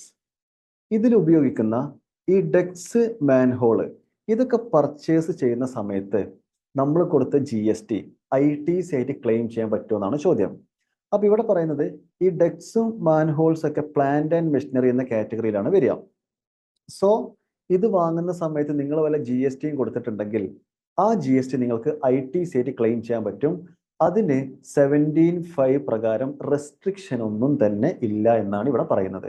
So ITC claim ചെയ്യാൻ പറ്റും. ബ്ലോക്ക്ഡ് ക്രെഡിറ്റ് അല്ല ഈ കേസ്. ഓക്കെ, ഈ ഡക്സ് ആൻഡ് മാൻഹോൾസ് എന്ന് പറയുന്നത് ഞാൻ കുറച്ച് എക്സാമ്പിൾസ് കാണിച്ചു തരാം. നെറ്റിൽ സെർച്ച് ചെയ്ത് വെച്ചതാ. ഈ വയറും അതിൻ്റെ ഉള്ളിൽ വരുന്ന സാധനങ്ങളൊക്കെ ഇല്ലേ, ഇതൊക്കെയാണ് ഉദ്ദേശിക്കുന്നത് കേട്ടോ.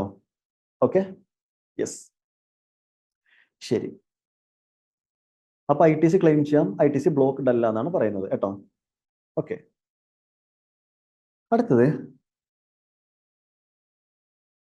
ഇനി നമുക്കിപ്പോൾ ഞാൻ ITCയിലെ അമെൻമെന്റ്സ് ക്ലാരിഫിക്കേഷൻസ് പറഞ്ഞു, സപ്ലൈ എന്നുള്ള ചാപ്റ്ററിലേ പറഞ്ഞു. ഇനി നമുക്ക് ടൈം ഓഫ് സപ്ലൈ എന്നുള്ള ചാപ്റ്ററിലാണ് ഒരു ക്ലാരിഫിക്കേഷൻ വന്നിട്ടുള്ളത്. അതോടുകൂടെ CA ഇന്ററിന് Jan 25 വന്ന ക്ലാരിഫിക്കേഷൻസ് ഇമ്പോർട്ടൻ്റ് ആയിട്ടുള്ള എല്ലാം കവർ ആവും കേട്ടോ. ഓക്കെ, പിന്നെ CMA ഇന്ററിന് ഞാൻ പറഞ്ഞല്ലോ ഓൾറെഡി December 24 എക്സാമിന് വേണ്ടിയിട്ട് പ്രത്യേകിച്ച് അമെൻമെന്റ് ഒന്നും പുതുതായിട്ട് December 24 എക്സാമിന് വേണ്ടി വന്നിട്ടില്ല. ഓക്കെ, ഇത് CA ഇന്റർ Jan 25 GST അമെൻമെന്റ്സ് ആണ് ഇപ്പൊ നമ്മൾ ഡിസ്കസ് ചെയ്തത് കേട്ടോ. പക്ഷെ CMA സ്റ്റുഡൻസിനും പഠിക്കാവുന്ന കാര്യങ്ങളാണ്. സെപ്പറേറ്റ് ആയിട്ട് ക്ലാരിഫിക്കേഷൻ CMAയുടെ സിലബസിൽ വന്നിട്ടില്ല എന്നേ ഉള്ളൂ. ഇതൊക്കെ CMA സ്റ്റുഡൻസും അറിഞ്ഞിരിക്കേണ്ട കാര്യങ്ങളാണ് കേട്ടോ. യെസ്,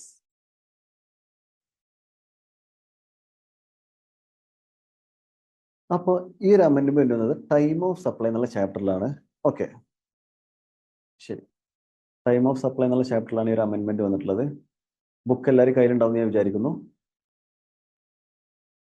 ആ ബുക്ക് ഇല്ലാത്തവര്, എൻ്റെ ബുക്ക് കയ്യിലുള്ളവര് അത് യൂസ് ചെയ്യുക. അല്ലാത്തവർ നിങ്ങളുടെ കയ്യിൽ ഏത് ബുക്കാണുള്ളത് അത് യൂസ് ചെയ്യാം കേട്ടോ. അപ്പൊ ഞാനിവിടെ താഴെ കൊടുത്തിട്ടുണ്ട്. എന്നിട്ട് നിങ്ങളുടെ കയ്യിലുള്ള ബുക്കിലോട്ട് ഇത് ജസ്റ്റ് ഒന്ന് ആഡ് ഓൺ ചെയ്യാം കേട്ടോ. ഈ ഒരു പോയിന്റ് ആഡ് ഓൺ ചെയ്യാം. പിന്നെ ഈ നോട്ട്സ്, അതായത് അമെൻമെന്റ്സ് എഴുതിയ ആ നോട്ട്സ് കിട്ടാൻ വേണ്ടിയിട്ട് ഞാനിവിടെ കൊടുത്ത നമ്പറിലൊന്ന് മെസ്സേജ് അയച്ചാലും മതി. നമ്പർ ഡിസ്ക്രിപ്ഷനിൽ ഉണ്ടാവും കേട്ടോ. ഓക്കെ,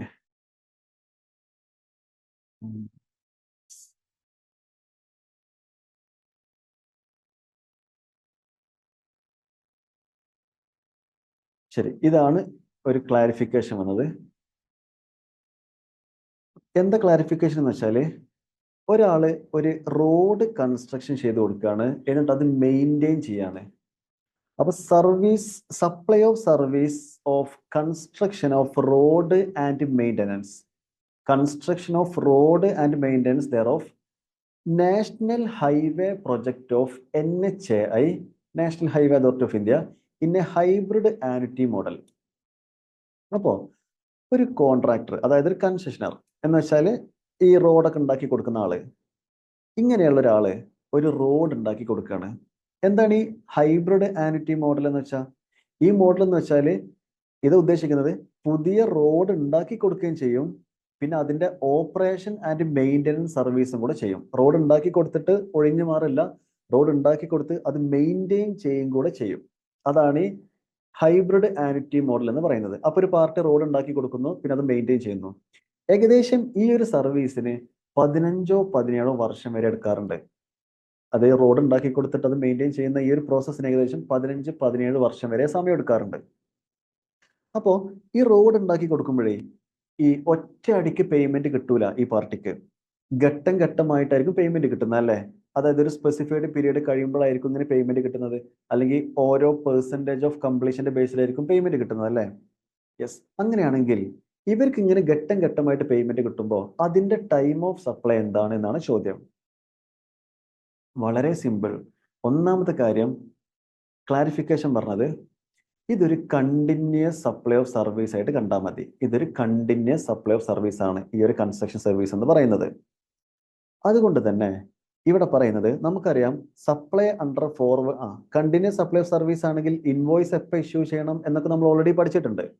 ഓക്കെ, ഇനി supply of service under forward charge ആണെങ്കിൽ നമ്മൾ എപ്പോഴാണ് ടൈം ഓഫ് സപ്ലൈ പറയാറ്? നമ്മൾ പഠിച്ചിട്ടുണ്ടായിരുന്നു, ഇൻവോയ്സ് സെക്ഷൻ 31 പറഞ്ഞ സമയത്തിനുള്ളിൽ ഇഷ്യൂ ചെയ്തിട്ടുണ്ടെങ്കിൽ ഇൻവോയ്സ് ഡേറ്റ് ആണോ പേയ്മെന്റ് ഡേറ്റ് ആണോ which is earlier. Invoice issue ചെയ്തത് സെക്ഷൻ 31 പറഞ്ഞ ഡേറ്റിന് ശേഷമാണെങ്കിൽ സർവീസ് ചെയ്ത ഡേറ്റ് ആണോ ഡേറ്റ് ഓഫ് പേയ്മെന്റ് ആണോ വിച്ച് ഈസ് ഏർലിയർ, അല്ലേ? യെസ്. അപ്പൊ അതേ കൺസെപ്റ്റിന് ഇവിടെ വരുന്നത്, ഇതും ഒരു ഫോർവേഡ് ചാർജ് ആണല്ലോ, സർവീസ് അണ്ടർ ഫോർവേഡ് ചാർജ് ആണ്, പക്ഷെ ഇതൊരു കണ്ടിന്യൂസ് സർവീസ് ആണെന്നേ ഉള്ളൂ. അപ്പൊ ശ്രദ്ധിക്കുക, ഇൻവോയ്സ് ആ ഒരു സ്പെസിഫൈഡ് ഡേറ്റിനുള്ളിൽ ഇഷ്യൂ ചെയ്തിട്ടുണ്ടെങ്കിൽ, ഇൻവോയ്സ് ആ ഒരു സ്പെസിഫൈഡ് ഡേറ്റിനുള്ളിൽ ഇഷ്യൂ ചെയ്തിട്ടുണ്ടെങ്കിൽ ടൈം ഓഫ് സപ്ലൈ എന്ന് പറയുന്നത് ഡേറ്റ് ഓഫ് ഇൻവോയ്സ് ആണോ ഡേറ്റ് ഓഫ് പേയ്മെന്റ് ആണോ വിച്ച് ഈസ് ഏർലിയർ. എന്നാൽ ഇൻവോയ്സ് ആ ഒരു സ്പെസിഫൈഡ് ഡേറ്റിനുള്ളിൽ ഇഷ്യൂ ചെയ്തിട്ടില്ലെങ്കിൽ ഡേറ്റ് ഓഫ് സർവീസ് ആണോ ഡേറ്റ് ഓഫ് പേയ്മെന്റ് ആണോ വിച്ച് ഈസ് ഏർലിയർ. ഓക്കെ, ഇതാണ് ക്ലാരിഫിക്കേഷൻ. ഇനി ഈ ഇൻസ്റ്റാൾമെന്റ് ആയിട്ടാണല്ലോ ഈ പാർട്ടിക്ക് പേയ്മെന്റ് കൊടുക്കുക. ഈ ഇൻസ്റ്റാൾമെന്റ് ആയിട്ട് പേയ്മെന്റ് കൊടുക്കുമ്പോൾ ചിലപ്പോൾ ആ ഇൻസ്റ്റാൾമെന്റിന്റെ കൂടെ എന്തും കൂടെ കൊടുക്കും, ഇൻട്രസ്റ്റും കൂടെ കൊടുക്കും. അങ്ങനെ ഇൻട്രസ്റ്റ് കൊടുക്കുന്നുണ്ടെങ്കിൽ അതും കൂടെ നമ്മൾ എന്ത് ചെയ്യണം? 15(2)(d പ്രകാരം വാല്യൂ ഓഫ് സപ്ലൈയിൽ ആഡ് ചെയ്യണം. നമ്മൾ പഠിച്ചിട്ടുണ്ടായിരുന്നല്ലോ, interest for delayed payment of consideration കിട്ടുകയാണെങ്കിൽ ആ ഇൻട്രസ്റ്റ് വാല്യൂ ഓഫ് സപ്ലൈയിൽ ആഡ് ചെയ്യണമെന്ന്. അപ്പൊ അത് എന്ത് ചെയ്യണം? 15(2)(d പ്രകാരം വാല്യൂ ഓഫ് സപ്ലൈയിൽ എന്ത് ചെയ്തിരിക്കണം? ആഡ് ചെയ്യണം. ഇത്രയും കാര്യങ്ങളാണ് ഇവിടെ ക്ലാരിഫിക്കേഷൻ പറഞ്ഞിട്ടുള്ളത്. അപ്പൊ ഞാനിപ്പോൾ പറഞ്ഞതെല്ലാം GSTയിൽ വന്ന ക്ലാരിഫിക്കേഷൻ ആയിരുന്നു. അപ്പോൾ ഇമ്പോർട്ടൻ്റ് ആയിട്ട് എനിക്ക് തോന്നിയ എല്ലാ ക്ലാരിഫിക്കേഷൻസും ഞാനിവിടെ ഡിസ്കസ് ചെയ്തിട്ടുണ്ട് കേട്ടോ. ഇൻകം ടാക്സിന്റെ ഓൾറെഡി അമെൻമെന്റ്സ് നമ്മൾ പറഞ്ഞു. അപ്പൊ എന്ത് ചെയ്യുക, എല്ലാവരും നല്ല അടിപൊളിയായിട്ട് പഠിക്കുക, എക്സാമിന് നല്ല മാർക്ക് സ്കോർ ചെയ്യുക. ഓക്കെ, അപ്പൊ എല്ലാവർക്കും all the very best. Okay, bye bye, see U.